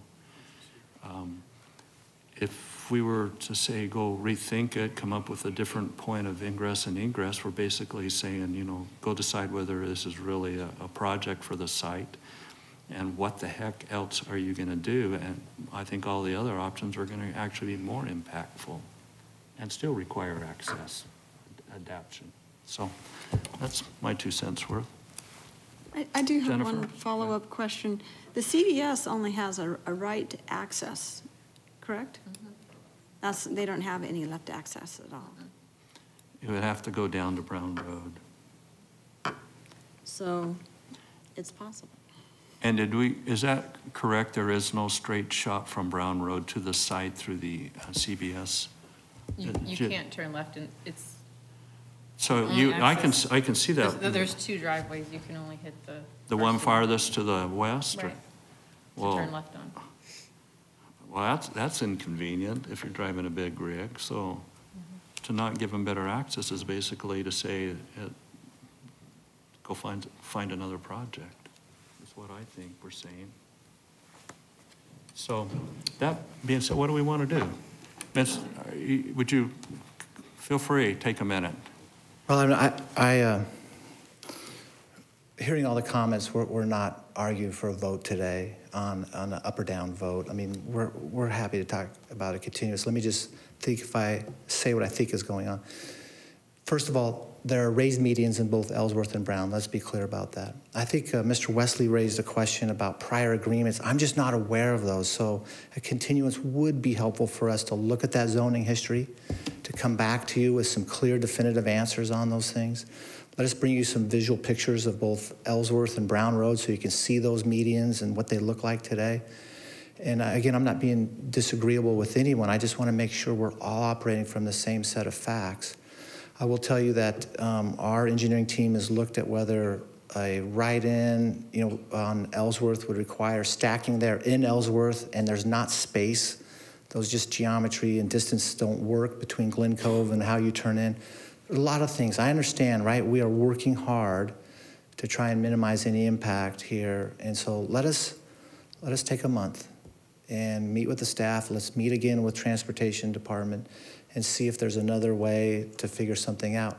I didn't hear anybody say to me, hey, no way. It was, hey, we've got some questions. Let's see if we can find a better solution. And I think that's what I heard today. So with that, board members, we would support you continue it. We'd ask for just 30 days. I think that's more than adequate. And we have our commitment that whatever we work on, we will update the neighborhood to the north about. Okay. I don't know if there's any questions. Any other questions for Mr. Anderson? Okay, thank you. Okay, thank you.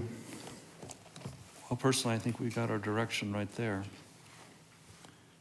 And actually, I believe that's what staff had originally started with. So I'll entertain them. We went full circle, but good discussion. I'll make a motion, Mr. Okay. Chair. I'd like to recommend continuance to our next available meeting to discuss KZON 17-00507. Thank you, Michelle. Is there a second? Could you, I'll second that. excuse me, could you state the specific date? Yeah, what is that date? on the- What- Is it the May 16th? Oh, I'm sorry. Okay, yes, so I recommend that we continue this request to our May 16th, 2018 meeting. And I second that. All right. First, we have a motion and a second. Any other discussion? If not, please vote. Motion passes unanimously, and I must say I'm not surprised. So, good luck to each of you. I would suggest that you get back together, Mr. Anderson and other members of the applicant, and see what you can do. I think there's a solution here, or in heightened understanding of really what the impact might be and other options that you have, if there are any. Okay, thank you. Mr. Chair. Yes. I am going to need to exit. It's a tight schedule that I have today. It's a commitment I can't. Okay. All right. Thank you, Jennifer. She is asked to be excused at this point, and we will allow you to do that. What's that? She just didn't want to talk about small. No, it's not that. All right. I made as long as I could. Okay, we'll move on to the next item on our agenda, which is ZON 18-00169, District 6, the 8200 to 8400 blocks of East Baseline Road, north side, located west of Haas Road on the north side of Baseline Road. Modification of an existing PAD. This request will allow for the reduction of interior garage dimensions. With that, we'll turn time over to staff for a presentation. Okay. Thank you. So this request is for a reduction to the garage sizes. The current zoning ordinance requires two-car garages to maintain a 20 feet wide by 22 feet deep garage. The applicant is requesting a 19 feet 4-inch wide by 22 deep for the traditional lot subdivision, and then a 21 by 4-inch wide by 20 feet deep for the alley loaded courtyard lot subdivision. So staff has brought up some significant concerns with this reduction. We believe that there will be some storage concerns. Primarily, we believe that there will be some traffic concerns if you are not providing the required garage dimensions. People won't be able to fit into their garage, and they will be parking on their driveways. And with parcel 2, the alley loaded subdivisions, there are no driveways, so they will be parking on the streets. In addition, we also have concerns to the quality of the neighborhood. We believe that this reduction will significantly deteriorate the quality of the neighborhood and provide some significant traffic and safety concerns for that neighborhood. So with that, we are recommending denial. Okay, thank you, Cassidy. At this time, we'll let the applicant address us.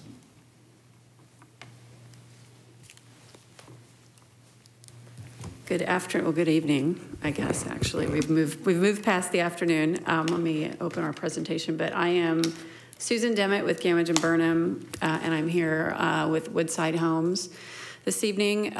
With me tonight, if you have specific questions for Woodside, is Heather Davenport and Drew Huseth. They are both available to answer questions. So I know we've just had a long discussion, so I'm going to try to be respectful of your time, but I do have a few things that we would like to say. Let me get this opened up.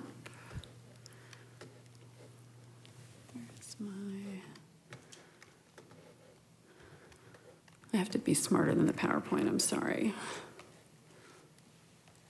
Here we go.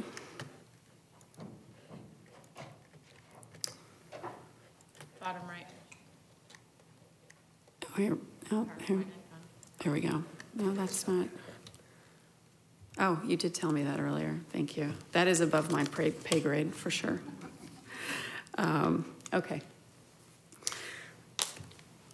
So just very quickly, I want to go through a few background sort of context points with you first, and then I will get right into a discussion regarding the specific home designs, floor plans, and elevations. Well, not really elevations for this project. So overall, this Heritage Crossing is an approximately 30-acre subdivision that is part of a larger mixed-use development at Baseline and Haas Road. The zoning has been in place for some time. You approved a preliminary plat and site plan for this site in December of 2017. I've got a quick project timeline. I did want it, so it's two product lines, all single-family residences. We have a sort of a cluster courtyard configuration product, and there are 121 of those homes, and then a more traditional lot product, which is a 45 by 110 lot, which we have 76 lots of that configuration. We started working on this project and with staff last summer, in the summer of 2017. John alluded to this in the study session, but Woodside, because this is the first time that they were developing these products in the city of Mesa, we did try to be very proactive last year when we started this process. And we started with the floor plans and elevations that they use as sort of their structural framework and the base for the product that they wanted to build here. They customize each product as they come into new communities, but really try to maintain the same underlying floor plans because of the cost, expense, and thought that goes into developing those product lines initially. So starting in October of last year, we tried to work with staff to get some informal review of the site plans. and floor plans for the specific products so that as we moved into home product design, before we prepared the full product submittal, we wanted to make sure we understood if there were any nuances to Mesa zoning regulations and their design guidelines that we should be aware of. We did not get much substantive feedback through that process, and then moved into the preliminary plat, which was approved in December, as I mentioned. A subdivision technical review was submitted and completed in early 2018, and the final plat was submitted at the end of February and has gone through its first complete review with staff. I believe it's being resubmitted shortly, with the expectation that our final plat will be approved by council in late May, maybe early June of this year. And timing is important to us because I think that's part of what we're going to talk about here tonight is why is this request sort of coming at this point in time and so late in the process? You know, part of it is to do with this is an unusual regulation in and of itself. It's not an easy place to find in the city zoning ordinance, but when we did realize that this was a component of Mesa zoning ordinance, which was in March of this year, fairly far into our process, I mean, we immediately had to take some steps to move forward. And so we met with staff, we talked about the specific nuances of the product type that I'm going to get into with you in a minute. And ultimately came together with, we thought was a proposal that was modified actually from our original request or original intent to request. We were originally requesting a lesser garage dimensions, particularly for the traditional lot. And we worked with staff to come to what we thought was an agreement. So I will tell you, the staff report of denial was a huge surprise to us. We were not expecting that. So we are now trying to react to that, and I want to, and that's why I do want to take a little bit of time to explain to you how these products work, how we think we actually do address the concerns that staff has brought up, which are valid things to think about in any subdivision or community. Our request itself, I'm going to run very quickly through this again. Cassidy did mention this to you. We have the two product lines, so we have two different garage modification requests. The traditional lot, the 45-foot wide lots, we are simply asking for an 8-inch reduction in the width of the garage. The depth of those garages remains at, or in some instances, much greater than the depths that are required by the zoning ordinance. Overall, we only have 2 of our 6 floor plans that need that 19 4 by 22 inch dimension. The others have much greater depth and some dedicated storage areas, and I have the floor plans that I can show you. So that from a square footage standpoint, when you start to talk about storage, 3 out of our 6 floor plans actually meet or exceed the city's requirement, and then the 4th one is quite close. The cluster lot, which is, it's a different annual. These are unique. It's a unique product type, and I know that you have probably experienced this as you've had people bring this product type forward over the last several years. It's becoming more and more popular. There are really unique design considerations in cluster lot development. The city recently modified their design standards for cluster lots, their details, their parking requirements, to address some of the concerns I think that came out of some early cluster projects that had been developed in the city of Mesa. And they primarily have to do with the availability of parking and access and circulation in those communities. So our request for our cluster lots, which range in size from probably 3,200 square feet to a little bit greater, we're flipping the garage dimensions. And this has a lot to do with the design of these homes, or they're all 2-story homes. The garage is essentially the width of the home on the first floor. And so because of the width of that home, we have a 21 4-inch width. And then our depth is where we're requesting to reduce it to 20 feet. That overall, if you look at it from a square footage standpoint, is 13 square feet less than what the minimum is required by the zoning ordinance. This would apply across the board to all of the cluster lot floor plans. They're all configured very similarly from a floor plan standpoint. So I'm going to spend just a minute to give you a little bit of context as to where the city of Mesa sits in relation to other communities, why this is an issue, and really why it's not as simple as modifying our floor plans. I think those are some comments that we've had. Staff gave you a little bit of an analysis in the study session. We surveyed 16 jurisdictions throughout Arizona, and they're summarized in this table to try to understand where the city of Mesa fell within the context of how other cities regulate interior garage dimensions. Of the 16 communities that we surveyed, Mesa's is by far the most onerous requirement, or the most conservative, or most thoughtful, depending on your perspective. Followed by Queen Creek and Flagstaff. Interestingly, Queen Creek, that has a 20 by 20 foot dimension requirement, does have a provision in their ordinance that would allow administrative relief, so you could do that through a staff process instead of having to do what we're doing here, which is go through a zoning modification effectively to try to get some flexibility in the standard. The large share of communities do not have a minimum interior garage standard at all. And in my thinking through this, and we've thought about this a lot over the last week, is really, this is a market-driven issue in a lot of respects. I mean, the builders have to build what buyers want to buy. They cannot build substandard garages and continue to sell homes with substandard garages and have the home buying community be accepting of that. And so I think this in large part is a component of home design that sort of works itself out.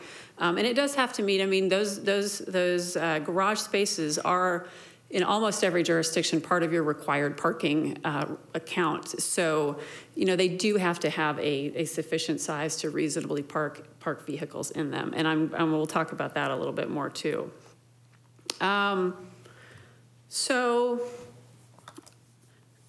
Talking about why we can't just change our floor plans, having not shown them to you yet, but let me just talk about that at sort of more of a philosophical level. Home builders in general put a significant amount of time, energy, and investment into developing their product. This is based on feedback from their buyers, consumer trends, what their competitors are doing.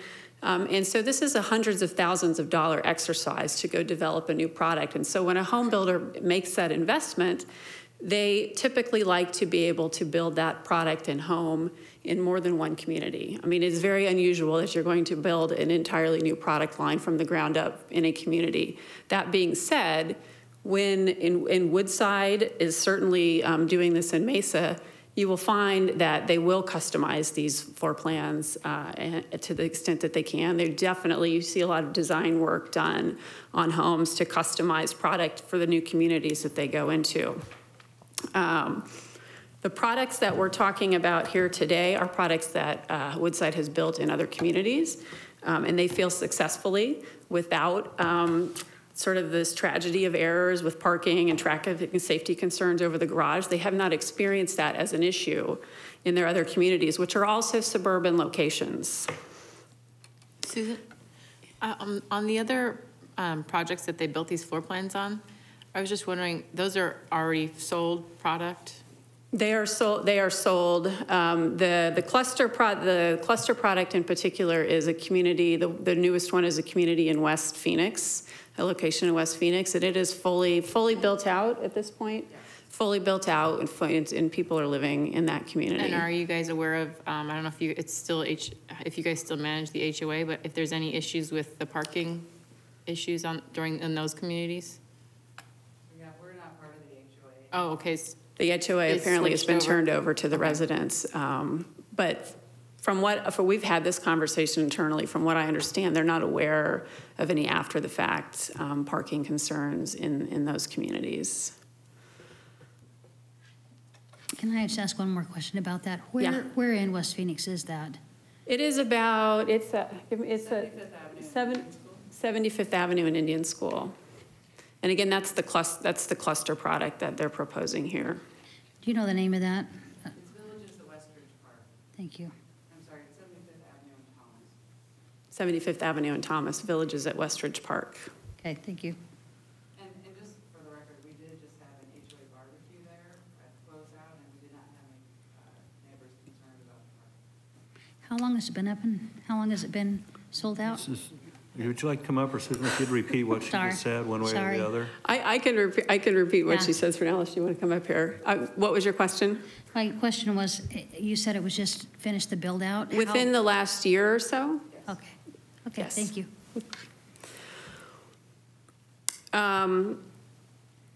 Okay, so that's a little bit of context about, this is product that they have built in other locations. We do get asked, and we've had this conversation with staff, well, why don't you just make the garage 8 inches wider? Why don't you just make the garage 8 inches deeper? That seems like a simple solution. We have made modifications already to the 45-foot wide floor plans in response to our discussions with staff. We originally came in with a request for a 19.4 by 20-foot garage, which is what we've built in other communities, and that was our original intent. In trying to meet the spirit of the city's ordinance, those floor plans and for those lots included the option for buyers to have a 2-foot garage extension. So a buyer could have elected, on their own to say, no, I would like a deeper garage, and they would purchase, they would reconfigure that floor plan that way. We agreed with staff that we would make that a mandatory requirement in the 45-foot wide lots, which is why you see all of them, which is our request is only for the width at this point, and the depth meets or exceeds the ordinance standard. So as far as making just a modification to the floor plan, if you think about if you just added 8 inches or a foot to a garage, we can't necessarily just add that to the garage. It really then has this effect of expanding the entire house. You've got to kind of carry that down the entire side, so you're then increasing the size of living spaces. In small lot product like this, these are sort of finely tuned floor plans where they maximize the efficiency of these floor plans because a small lot product is geared towards a particular buyer type and a different demographic, and it's often a price sensitive demographic. And so little changes like that whether it's adding if it adds 80 square feet to the house at, you say, $200 a square foot to a construction cost, that's a $15,000 addition to the purchase price of that home, potentially, just to add, a little bit of floor area to that house. Making the lots wider doesn't matter if you don't increase the size of the house to go along with it. And so, we go back to, and I'm going to walk you through some specific sort of data on car sizes and things like that, but we believe that these garages accommodate the wide spectrum of vehicles that people drive. We've talked about that. We'll just kind of move through. So, and I do want to make just one point, because I have suggested to staff that it would be helpful to the building community if your standard for interior garage dimensions was not buried in the off-site parking regulations. That is not where you look for a design guideline when you're designing product. And that is why we did not discover this until a month and a half ago. It wasn't flagged for us early in the process, despite trying to get that feedback. And it isn't a place where you would never look for it, particularly when most other communities that we deal with don't regulate it. So I just put that out there, not as a justification for our request, but as a reason as to why this is happening at this point in our process. We talked about the modification that we made to the 45-foot wide lot, so I'm going to talk just a second. And actually I talked for more than a minute about this, because we all have a perception of a garage. I have a 3-car garage, and I'm embarrassed to say it. I fit 0 cars in my garage. I have completely repurposed the real estate in my garage because my son has a band and because my husband wants to be a bike mechanic. And so, we don't park vehicles in our garage. And so at some level, you can plan for the typical home buyer and try to provide storage accommodation, make sure their vehicles fit in their garage, but you cannot ultimately control how people choose to use their house. That being said, we looked at sort of the top selling vehicles from 2017. And we looked at a wide spectrum, to be fair. We didn't just look at small SUVs and passenger cars. So you've got this table that gives you from a Honda CR-V or a RAV4, which is sort of on the small end, up to a Ford F-150 Super Cab, which is a 4-door pickup truck. And so we have garage lengths and widths listed here. I mean, in general, the widths of vehicles are, anywhere from 6 to 6 feet 9 inches. That's sort of the maximum that you get. So let me talk about that for a second. From the width standpoint, so again, on our 45-foot wide lots, we've requested a 19-foot 4-inch width for those garages. I have a couple examples on this slide, and some of the floor plans we have show this. If you had a home buyer that had a Chevy Tahoe and a Jeep Grand Cherokee, which are both sizable vehicles, you can fit both of those from a width standpoint in a 19-foot 4-inch garage, and you have 2 feet between the car and the garage wall, between the cars, and between the car and the garage wall again. And again, in our traditional lot product, the depth is in excess of is 22 feet or greater. And you can see from the lengths of these vehicles, they generally range from 15 feet on the small end to 19 feet 4 inches for a Ford, four-door pickup. We think this sort of covers most of, you're going to have the odd one that drives a 15-passenger van.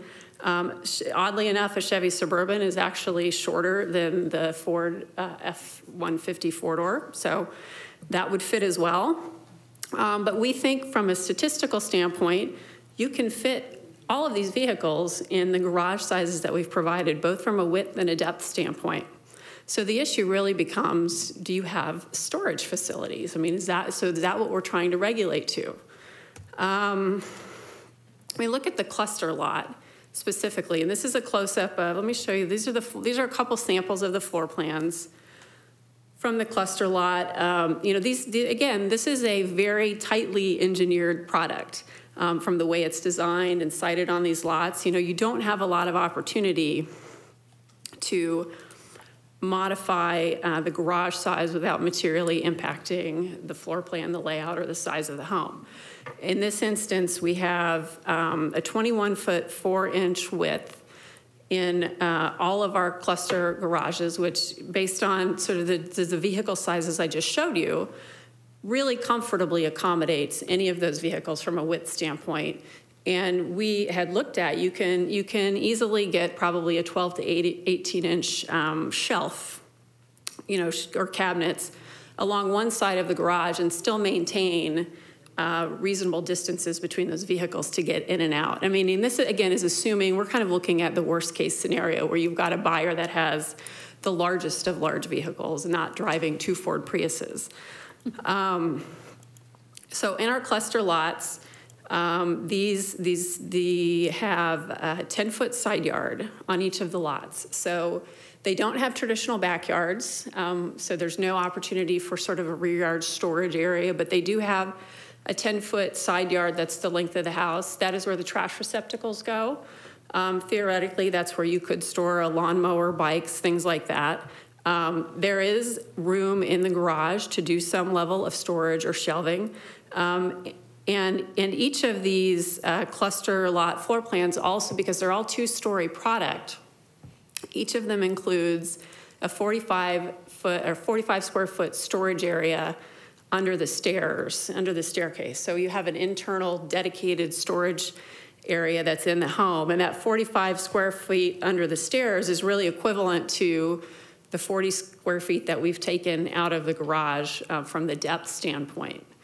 So we feel like we've replaced that 40 square feet, and you can still accommodate probably all but the 4-door pickup in these garages for the cluster homes. From a parking standpoint, we actually exceed the city's new parking requirement for cluster developments, which is 3 spaces per home. We have an average ratio of 3.1 in this community, so we have 135 on-street parking spaces. Our streets are all designed to City of Mesa standards and intentionally designed to allow on-street parking. And then you have 377 total parking spaces if you account the 2 in the garage. So that standard, we feel like this meets sort of all the metrics. Moving to the traditional lot, and as John mentioned, we've gone back through these four floor plans over the last day, and I think we are actually able to refine our request on the traditional lot plans even further than what was originally submitted, which was a 19.4 by 22 foot minimum. We have 6 floor plans, which staff has not reviewed these yet through their home product review process, but we have 6 floor plans. 2 of them will require the minimum dimensions. We have one, I think I'm going to move to my table. I have these in a table. We have one floor plan that, let me back up. 5 of the 6 floor plans have the 19.4 width. We actually have one of our floor plans that exceeds your standards. It's 21 by 22. So of the 5 that have the 19.4-inch width, 2 of them will be the minimum that we've requested, which is 19.4 by 22. A second one is 19.4 by 22 feet 7 inches, which is a total of 436 square feet of floor area, where your staff, the ordinance minimum is 440 square feet. Then we have 2 floor plans that they're 19.4-inch by 22 feet, but then they also each have a dedicated storage area. And this may be a little bit hard to see, but they're 22 feet deep, and then there is a 35 to 45 square foot dedicated storage area in the garage, at the front of the garage in these 2 floor plans. And so they, from a total depth standpoint, get in excess of 25 feet when you include that storage area. And from a square feet standpoint are at 461 and 482 square feet of garage area. And so what I had discussed with John earlier is that we're certainly willing to stipulate to those refinements to the request for the traditional lot portion of the community. That's, okay. So a couple more things. I want to touch on storage and parking for the traditional lots. As was mentioned downstairs, our zoning ordinance standards set up a minimum. So we have a minimum 10-foot rear yard. But that from a practical application, the buyers that are buying these more traditional lots, they want a more traditional backyard. And so every single one of these backyards will be 20 feet deep at the minimum. So there is opportunity for a storage shed for people to have a really usable backyard space. The side yards for each of these traditional lot homes, for each traditional lot home, you have 5 feet side yards on each side. Again, the trash will be stored on the side of the home. And from a parking standpoint, again, we have the 2 parking spaces. So we have 76 of these units. We have 2 of the parking spaces in the garage. You could presumably fit 2 cars in the driveway. And again, our streets are designed to a City of Mesa standard to allow on-street parking. Which that standard, includes that it's passable for public service vehicles, for fire department and things like that.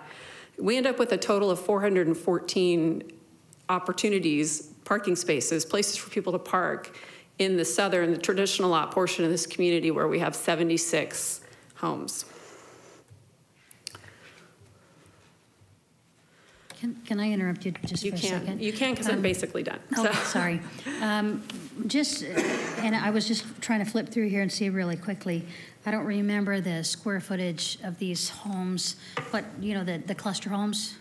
What is the square footage of the homes themselves ranges from, let me grab the floor plans.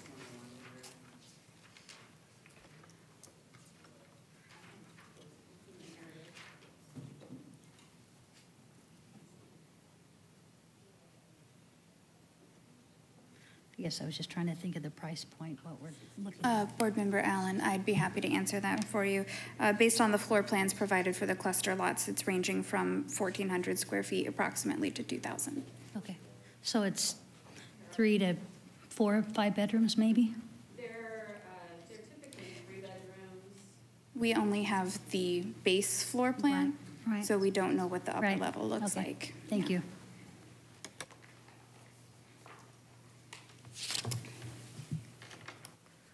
For the cluster product, is that what you're asking? It looks like those range from, if I recall, from about 1,000 square feet to probably 15. Well, those don't, I don't think that includes the garage. That doesn't sound right. Probably. So the cluster is like 1,400 to, I believe, 2,100. 1,400 to 2,100 square feet on the cluster homes. 35 Y series is like 1,600 to 3,100. They range from, I've got on these floor plans, 1,500 square feet to 3,000 square feet on the traditional lot homes. Okay. So I'll wrap up really quickly, and then I'm happy to answer questions. We have worked with staff to try to both modify our plans to the extent that we can, and do feel very strongly that they are designed to succeed, that they're designed to accommodate the lion's share of types of vehicles that people drive and to provide opportunities for storage. And we do think that there is ample on-street parking in this community. I've kind of gone through all of those with you previously as to the storage opportunities in the garages, dedicated storage opportunities in the homes, as well as outdoor storage opportunities for a homeowner that would choose to do that. Again, on the parking side, we have 3.1 parking spaces per home for the cluster lots, and we're at about 5.4 spaces per home for the traditional lot if you count garage, driveways, and on-street parking. So with that, I'm happy to answer whatever questions you might have. Thank you, Susan. Questions, board members?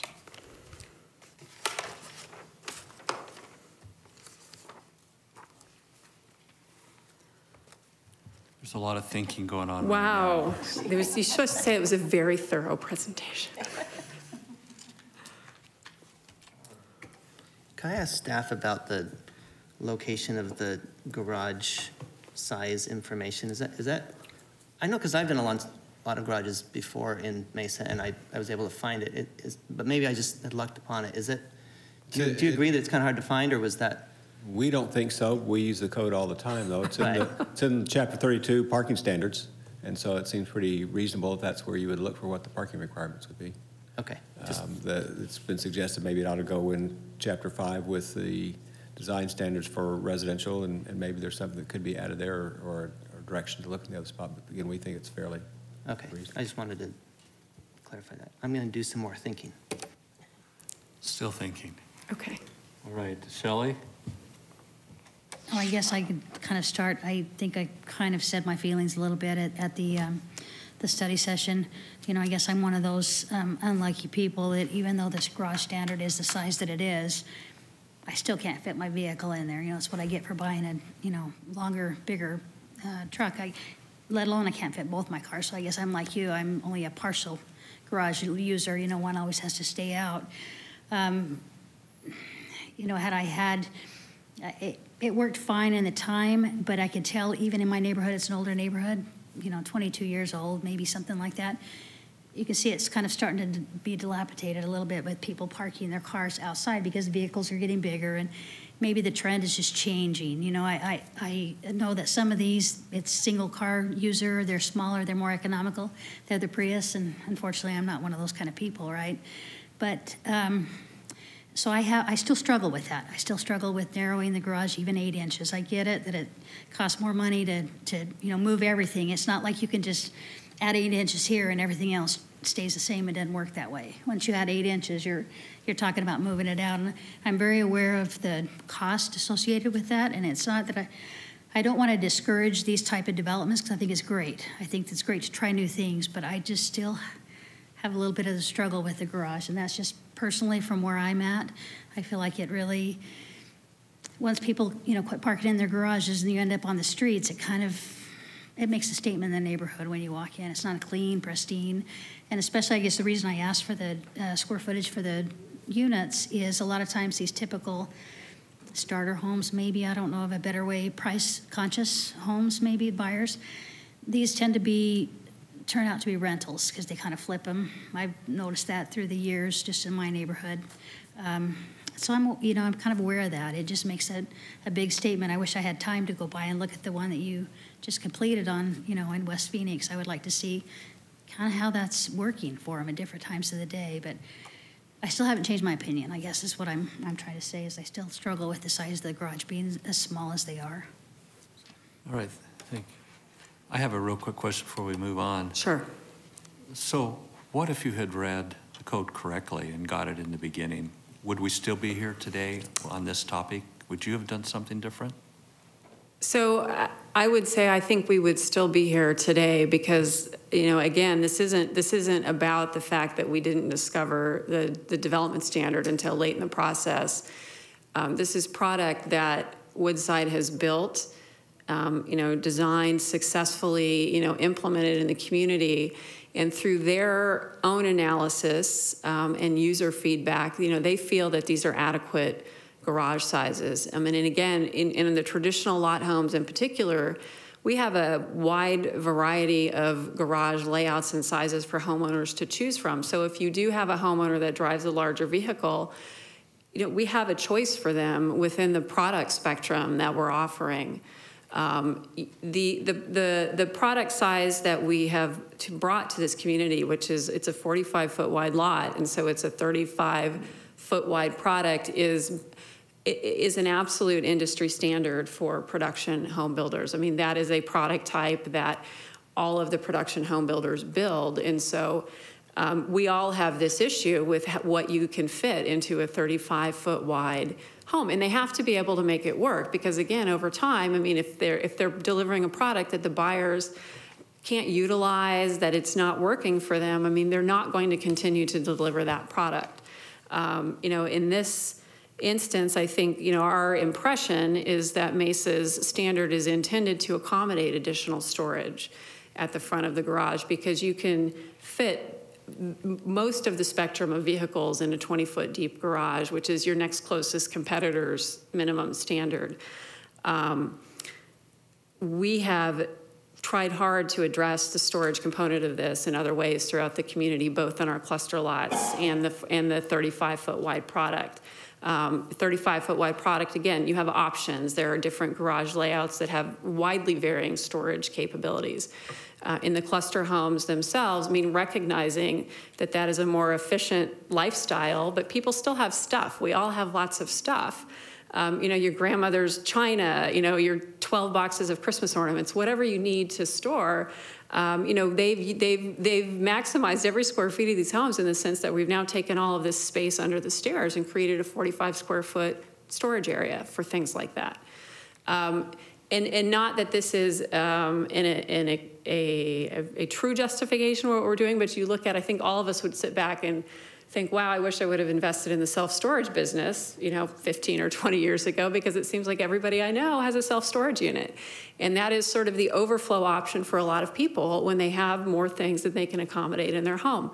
A lot of HOAs do have rules and regulations about on-street parking, and in particularly if you're impacting traffic safety, parking over the sidewalk and things like that. The city has enforcement mechanisms for things like that too. And so there's an avenue to address that if you do have a problem occur. But again, we feel like the on-street parking is more than sufficient in this community. Where is the on-the-street parking? Is it just parallel parking? It's parallel parking. We have some head-in, so in the cluster, let me pull the site plan up for you. Can we see it in the, yeah. And I don't have a detail of this.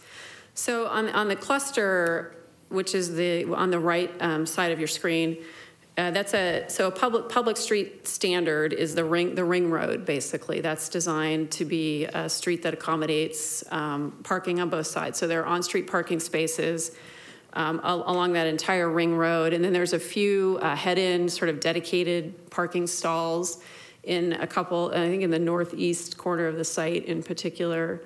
We do have parking along the community center and park area as well. So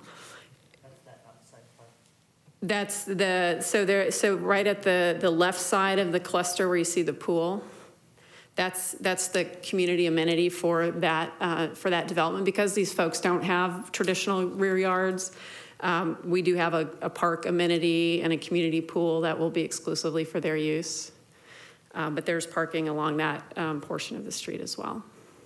And so then on the traditional lot, which is the left side of the site plan, again, those are all City of Mesa public streets. So the on-street parking is alongside. So it could be in front of your home, down the street in front of your neighbor's house. But they are designed so that, you know, fire trucks, the trash service, all of those things can function with cars parked on the street.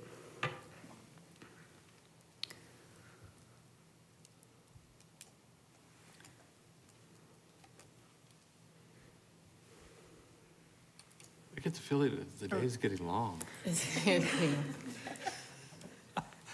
I have just It is. Yeah, go right no ahead. more questions, so I don't know if you want.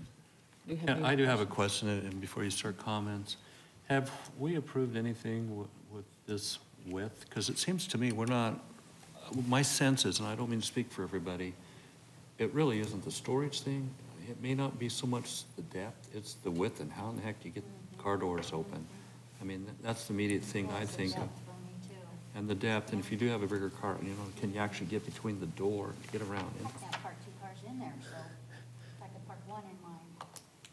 Right, Mine's so. their standard size.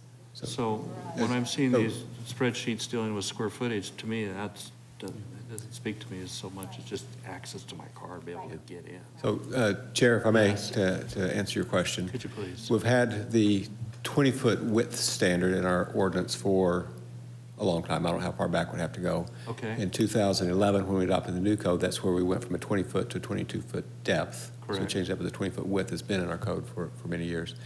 As far as modifications to that, the one that I'm aware of that's happened in the last few years is with Mulberry. It was Okay. referenced in your staff report, where they asked for one of their product line to narrow it down to the similar type of 19.4, 19.5 kind of width. Again, for one of the products out of all their others. As we think back, and I just verified this with Mr. Ellsworth, of the other small lot cluster product that we reviewed recently, none of those have asked for a reduction. They have been built to the Do we have any standard. understanding what the parking situation looks like in the Mulberry project where those were approved? Did you go out and take a look? Chair, no, I've not been back out there as it's developed. I'm not even sure how many of those products have actually been built. Yeah, but it didn't seem like it was just a select few as opposed to a larger component. I guess maybe to try and answer your question, mine was the 20 by 20 back when it was before the 2 extra feet. Unfortunately, it said four door, you know, even the short bed GMC, and I could just barely back up to where I missed the wall by about maybe an inch, and then the front, I have to watch to make sure that it comes down, that I didn't get crooked, you know, and I can't park a Honda next to it because it's just not enough, you know, there's not enough room, but that's my personal How big is situation. yours? Is 20 by 20? Yeah. Is that okay? So then on the width issue, we're going from 20 to 19.4. We're talking 6 inches. 8 inches. 8 inches. How much impact is 8 inches really? And that's exterior, so. Well, so, I mean, so, you know, if we were to have to make that, again, modification, there's a couple things I would say. I mean, you know, one, that becomes a significant concern for us at this point in the process because of how far along we are with the final plat design and the improvement plans, quite frankly, which establish, you know, sewer and water tap locations. And if you were to modify the home width to make those homes wider, and in turn modify the lot width, I mean, then we have this domino effect of other, you know, everything that all the work that we've done to date, you know, can no longer be utilized. But, you know, beyond that, I mean, we've looked at how do we make this work within the 35-foot wide floor plan that we have? And I mean, again, we have one floor plan out of that 35-foot wide series that complies.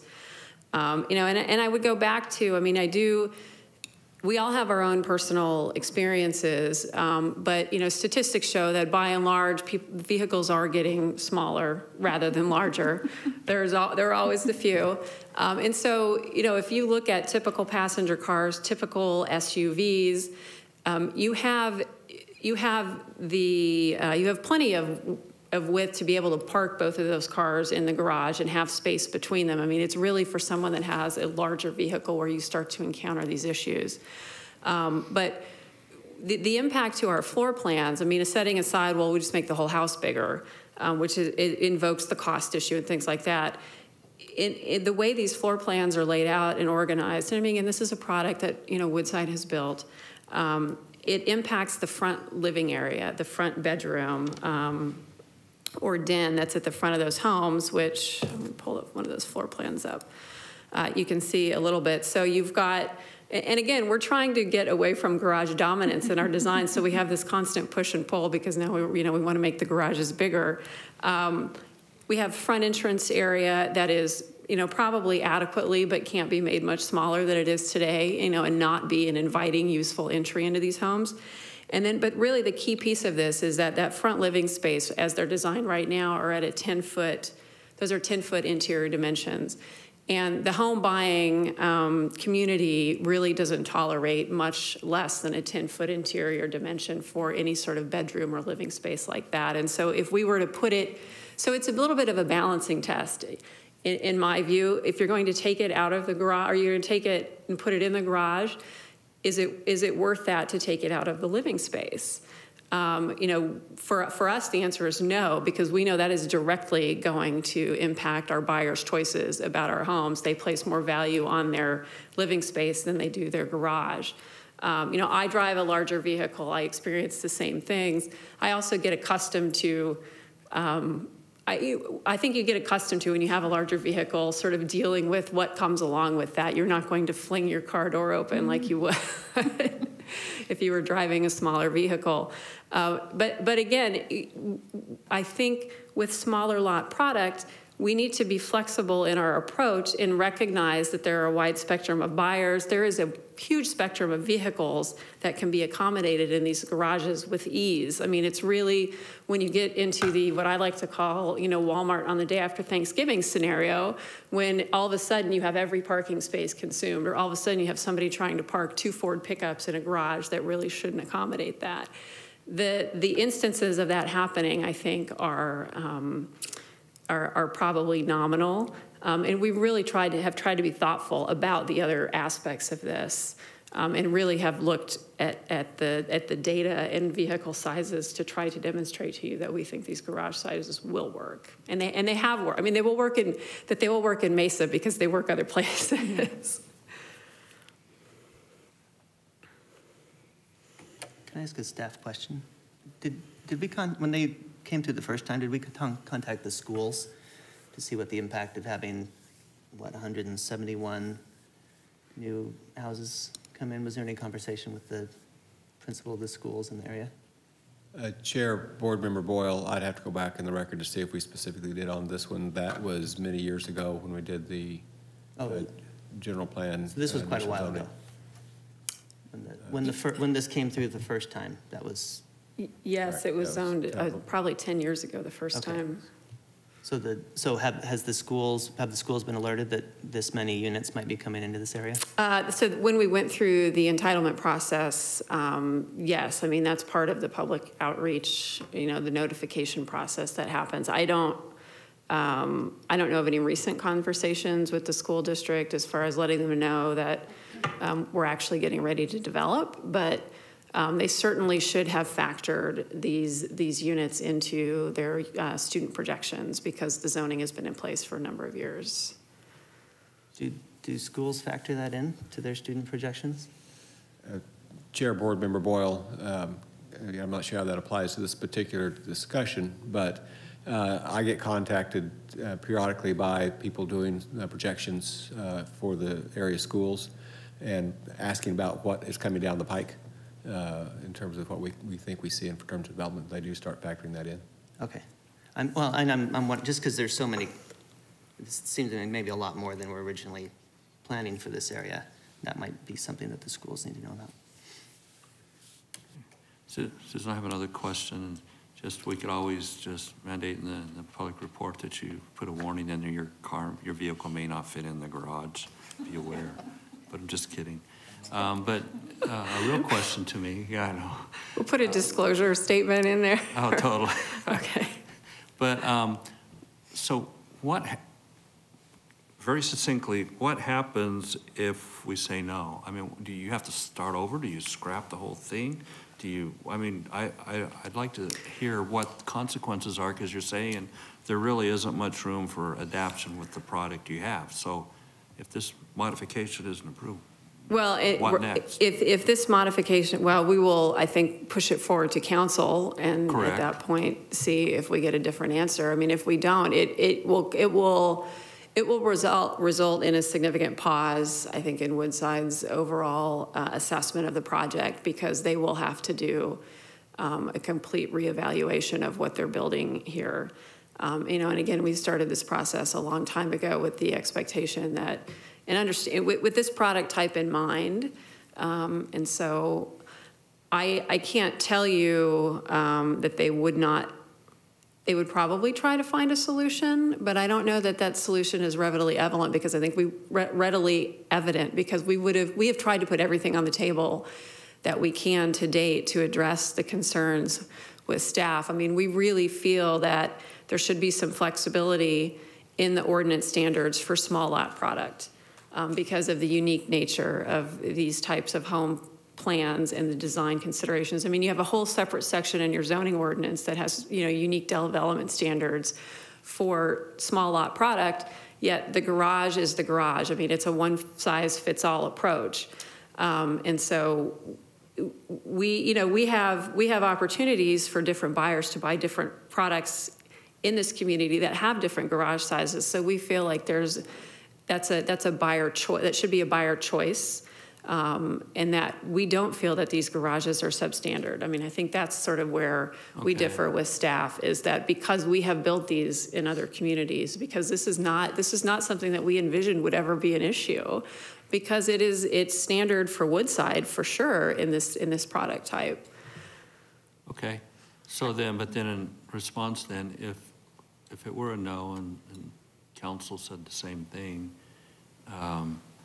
you would have to do something, which is basically reconfigure, redo everything, or could it be a fix, just be to reduce the number of floor plans? Because some of them will work. It's well, one of the six, one will work, and so we can just sell one floor plan. I think the solution for the cluster, I mean, that doesn't seem to be, I guess, a concern. It seems to be this width issue, if I'm reading the conversation right, not the. Well, that was my thought. I don't know if everyone's in agreement. I mean, both is both. You know, I mean, and again, and I know you really don't want to get too deep into who is buying these houses and how they're trying to use them, but you do have a different buyer demographic that's looking at a cluster home. I mean, it is going to be unusual for that to be the family of 5 or something like that. With respect to the traditional lot product, it would be a significant upheaval of the work that we've done to date if we are unsuccessful in getting this modification approved. Let me ask staff this, and staff, is there an easy fix to this from your own investigations, other than to say scrap it and start over? Chair, I think Ms. Dimmitt has pretty well described the options available. No, there unfortunately aren't probably very many easy solutions. Can I just go into what I'm thinking too is, so from working on the engineering side, you know, yes, and stuff as well. So from the home builder side, if they do or don't, it doesn't sound like they have really more than one floor plan. They would have the cost of revising their existing floor plans because these are load-bearing walls. So it's not a pop out. 2, because of that, it impacts their setbacks, which then they may or may not meet. So they'd have to do a PAD amendment or replat the entire thing, which is pretty extensive, especially if they're already through the process, which also includes revising engineering, street standards, depths, all kinds of stuff like that, re-landscape. So it doesn't sound like a big deal, but it could ultimately, depending on which way it goes, if you want to amend the PAD again, which I know we already had a lot of discussion on the last time about how it was clustered, or going the other way, it could be a significant cost. And I think what she was implying is that depending on that cost and how much that would get into it, that I've seen it happen before, you could have developers walk away at that point. It doesn't pencil out anymore. But with regards to this, I have a family of 6, 3-row car, And my car is 16 and a half feet long and fits, granted, I don't know how deep my garage is, but my depth is actually that I can fit my car in is 17 feet. And I fit it really close. But it works.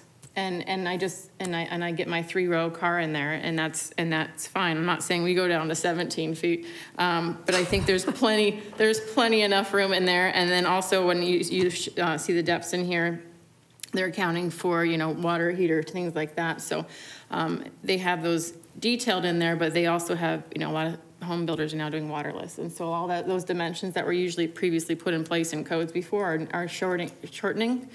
And in terms of the width, I have a 3-car as well, and I only put 1 car in it. That's just how it goes.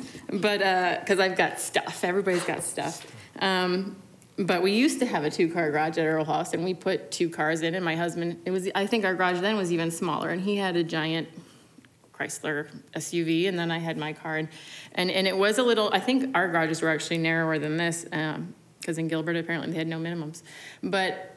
It was just a matter of, okay, I'm gonna tap, I kind of touch his car every so often, but right now it's just my car with stuff on the sides. And so you just get these kind of walkthroughs and things like that. So for the change, and I also, it's a PAD amendment to an existing PAD that was supposed to be a little more creative, provide different types of housing options next to the freeways, in a more dense type product. I think that's still in line with the intent of the original PAD and being creative and providing flexibility and differences to the residents. So I don't think that deviating these standards for this product at this location and this, I don't think that's setting any type of standard that's going to make us just people come in and change everything. And I think it's appropriate for this PAD. I don't see any huge impact. That's going to be, you're always going to have buyers that buy things in I had a neighbor that tried to put their giant F-250 or whatever in their garage sideways, and it just happens. And then eventually they decided it was too cumbersome and they bought a new car. But trying to tell people what they can and can't put in their cars and then trying to accommodate every person is going to be very onerous on the city to try to get through. And there's no way of winning it. And I think this is in line with what's kind of currently going on. I don't have any problems with this. So. Okay, thank you. Any other designers here that have opinions? I'm not a designer, but I'll throw in a couple of comments. I think most cars are going to fit into this garage. The hallway or the entryway is already so narrow as it is, and I think making it smaller, I think it would be hard to sell this product if it was any smaller than that. It would just seem like, you're just walking in this tight little narrow area. There's storage opportunities. You exceed the parking requirements. I think that you've been through the process. You're so far along in the process at this stage. I would think that would be unfair to recommend, denial and have, hopefully, I don't know what's going to happen at council, but I would feel that would be the other part too is bad that they're in the situation. business to sell homes. If they didn't think people were going to buy these homes with this size garage, they wouldn't be doing it. Right. Well, maybe we can look there's a strong element. We can look at maybe, different garage requirements for these cluster products that might be more appropriate too. But those are my comments. I'm like Jessica, I'm going to be recommending approval for those different reasons that I listed. All right. Tim, there you go. My turn. Your turn. I recognize the hardship you're going through because the good people here have dragged me through it several times. We've had to do things where we had to lose several units and a multi-family thing to set the standards. But and even right now, I'm doing a house up in Desert Mountain. This is now the 5th time that I've had to resubmit because they have certain standards and they even keep changing their standards and we have to update to them, which is obnoxious. But it makes a better city. It makes a better product. And I feel like that's the way Mesa should be going. I appreciate that they do that. I don't really care about Phoenix or Gilbert-sized garages because we're a better city than that. I appreciate the Mesa design. For example, we have this rule about the garages having to be set back from the front. And when I look at the product at Westridge Park, I think they're called snout houses, where it's a bunch of little nosed out garages that are sticking out in front. I really appreciate that the city has made it so that we don't have that type of look anymore. I do like that we're trying new things. I think we do need a lot of smaller houses. I think a lot of people are looking to get into the market with the house, and I do like that option. But I feel like we should go with the standards that we've set, and so I will, I'm with the city on the denial for this. Okay. Well, anything else? Well, I thank you so much. Then why don't we call for a motion?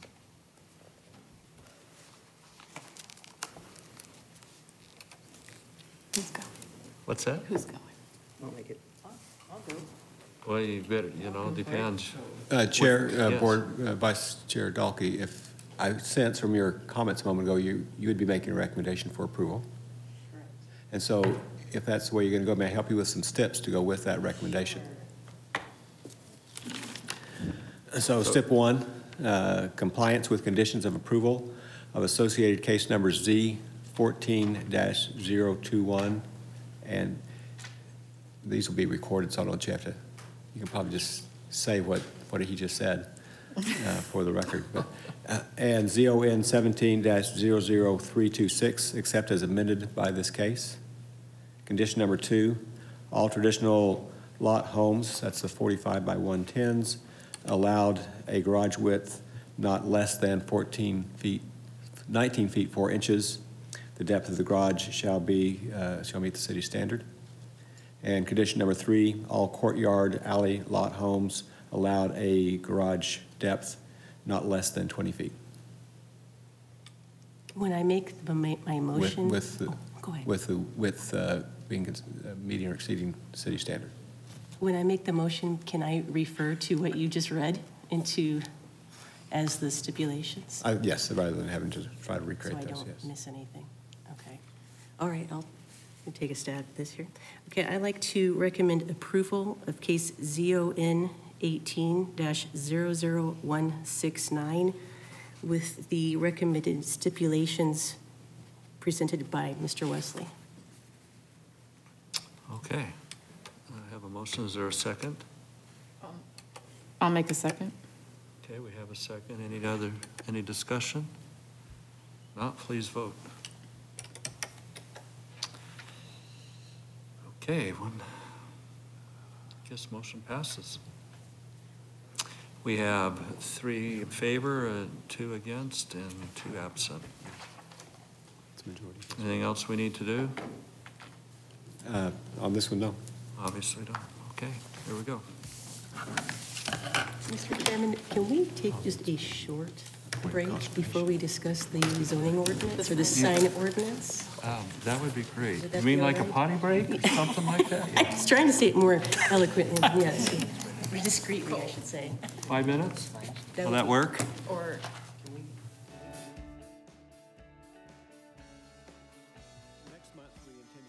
The actual new ordinance, and I'm looking for your approval.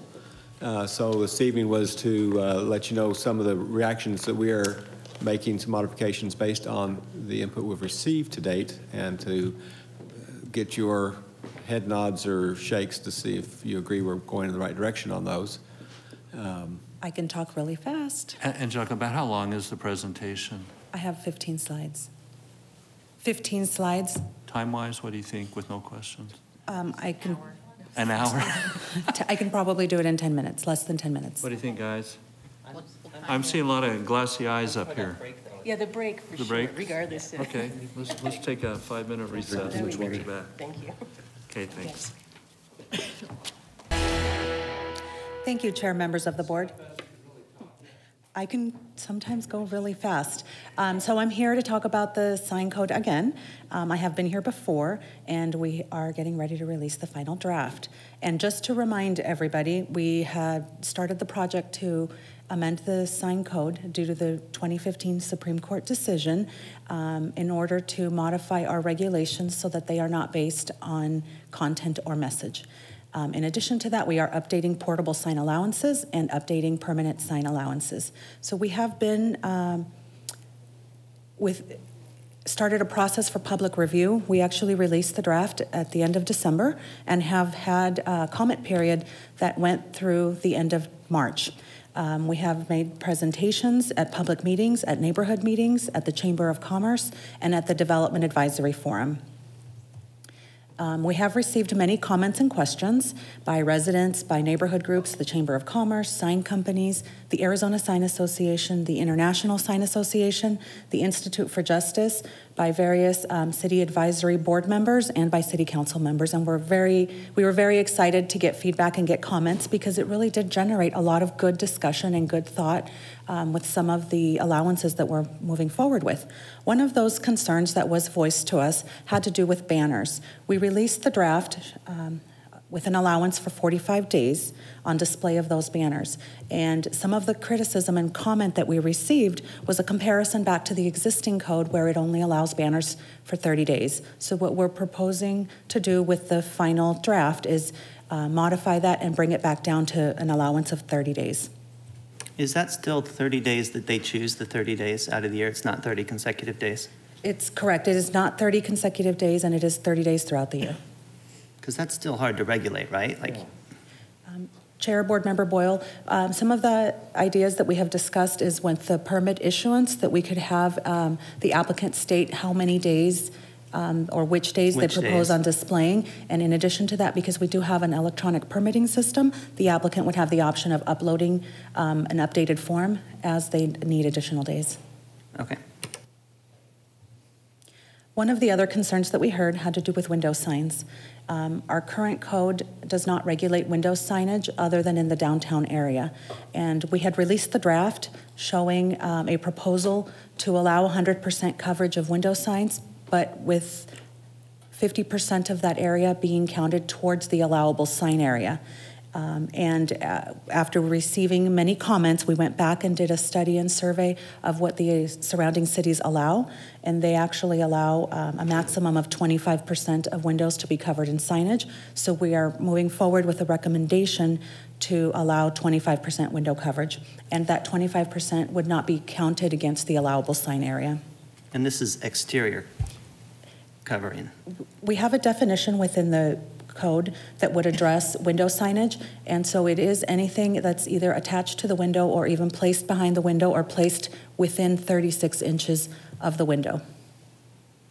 Okay. And that would be on a window, whether it's on glass or on the building. And is this 25% going to apply to downtown as well, or does downtown still have its own separate? Chair, Board Member Boyle, we are proposing to keep the limitation downtown the same at 30%. Okay. Another concern that we have heard has to do with illumination. Specifically within the draft, we are proposing to add nighttime illumination restrictions that would require a reduced lighting level from dusk to dawn, and also no illumination from 11 p.m. to sunrise when signage is within a certain distance of residential. Within the draft code, we had provided a 60-foot distance, and after going back and doing additional analysis of that, we're actually bumping that up to 150 feet, but also adding an exception if that sign is blocked by an intervening building, then that restriction would not apply.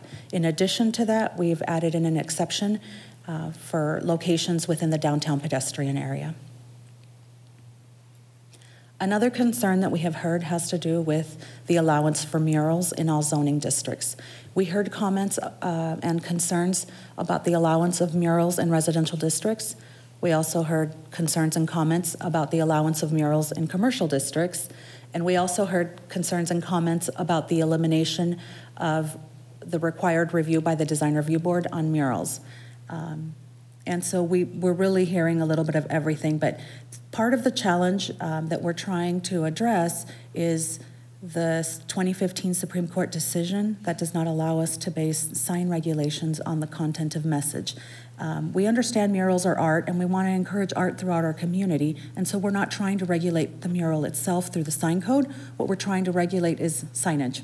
And so our proposal is to eliminate the review by the Design Review Board. The Design Review Board is tasked with review of architectural building design and colors of buildings and landscape design, and so we want to go ahead and keep that to be architectural design and not art design or art review of art. And so in addition to that, because the idea is to allow the murals in all zoning districts, we're continuing to move forward with that allowance. We had also heard a concern about air-activated signage and balloon signage. And this is an interesting one because we did receive comments regarding the prohibition that we had drafted in the code. We heard some comments that they should be allowed just because they are fun, they do help attract attention to a business. But in addition to that, we also heard comments from many of the advisory board members and residents that they're concerned that the city is not enforcing the existing prohibition of the air-activated signs and the balloon signs. And so we're hearing both sides of that. And just because, if we were to move forward with a draft that allowed those signage, those types of signs throughout all commercial properties, we do believe that it will help add more clutter and detract to the aesthetics of our community. So we're continuing to move forward with the prohibition of the air-activated and balloon signs. Are those permitted ever as as attached to like a special event or anything? Chair, Board Member Sarkisian, yes, those in the current sign code, they are allowed with a special event license. One of the other concerns that we heard had to do with sign area measurement. Currently, our sign code allows the use of 2 tangent geometric shapes to calculate our sign area. We intend on moving forward with that same methodology. But one of the concerns that we heard was that if we allowed the use of multiple geometric shapes, it would allow a business to have a larger sign area. Like I said, we're moving forward with the existing way that we measure it, just because some of the analysis that we've done in some areas or under some zoning districts in certain situations, we are actually increasing the allowance for signage on commercial buildings. And to keep it a fair comparison to the existing code versus the proposed code, we're proposing to keep the way that we measure that sign area the same. One of the other comments and concerns that we received has to do with the maximum attached sign area. Currently, our maximum allowed sign area is 160 square feet. There are a lot of signs within the city that exceed that 160 square feet in area, and the way that those have been approved in the past is by the applicant coming in and presenting a comprehensive sign plan. They have to get that special use permit approved through the Board of Adjustment, and what we have done with this proposal is gone back and studied what those previous comprehensive sign plans allowed in the past and tried to write some of those allowances directly in the code. So we are proposing to keep the maximum individual sign area at 160 square feet, but have written into the code some allowances under very specific circumstances when larger signage and multiple signs on buildings would be allowed as compared to the existing code. In addition to that, we will continue to keep the option within the code to allow special use permits for comprehensive sign plans whenever we have unique situations where the code isn't able to meet the needs of a particular business owner with their signage. Another concern that we had heard has to do with raceways. We had within the draft included design guideline language that would discourage the use of raceways. One of the comments that we received had to do with the challenge of trying to address that within the code. And so what we have done is we have gone in and added design guidelines for the raceway designs that we are encouraging within our city. So if you look at the 2 pictures on the bottom with cafe and the liquor, you can see the red arrow there pointing to the raceways for those that are not familiar with signs. And then on the right-hand side, you can see those 4 pictures there, same with the red arrows pointing towards the raceways, but these specific signs incorporate more of a architecturally designed raceway that's more incorporated into the sign itself. And so we're not saying that we don't want to allow the use of raceways, but we do want to maybe help guide applicants to these designs that are maybe more attractive and could really add to the design and architecture of the building. Another concern that we did hear had to do with the ratio of signage, and more specifically for freestanding signs. Currently, the code requires a maximum of 2-to-1 ratio, horizontal to vertical, and so we have contracted with a consultant to go through and provide some design guidelines for our use, and we're at this point keeping the existing ratio requirement within the final draft, but have the intent to come back at a later date once we have the information from the consultant and come back and amend that to try and address that. At this time, by the time we receive that comment, we really don't have the time to analyze that and determine what the best ratio would be to be able to allow more creative sign design. So we intend to have that come back at a later date. So would that be like doing a really tall skinny sign because then you can get more signage like off of the ground? Is that kind of how people might abuse it and what you're concerned about? Chair, Board Member Boyle, yes, and because we haven't had a chance to really evaluate and analyze and really find good examples of signs that use different ratios, we're not prepared to move forward with that type of a change at this time. Another concern that we have heard has to do with addresses and the fact that the sign code does not provide a maximum area for addresses. Our first response is that we don't consider an address to be a building sign. It's a requirement to allow for emergency access to a site, and that is a requirement that comes from the building and fire code, so we intend to keep that requirement there. And we're within the sign code not proposing to count address numbers against the allowable sign area. So it's really not an issue that we want to address through the sign code, and we're just leaving it at that. But it was a concern that we had heard, and so I just wanted to make you aware of that. So the next steps is to release the final draft. We do anticipate to release that tomorrow and posting it on our website, distributing it to the public libraries, providing advisory board members copies of those, and then also trying to solicit any additional comments and feedback that anybody might have. We are planning at this point to come back to your next meeting on the 16th of May with a presentation on that final draft, and in order to get your recommendation so that we can continue it moving it forward for council action. So at this time, I'd be happy to answer any questions if you have any. Thank you, Angela. I just have one real quick question. I know there was half of us that wanted it electronically and the other half wanted it hard copy, and I don't think Mr. Boyle was there, so he didn't, I'm sure he wanted electronically, right? But are you going to be delivering that to us, or do we need to come pick it up, or? I can go ahead and deliver those. Perfect. Thank you. Any other questions? Thank you. You did just fine. Thank you. All right.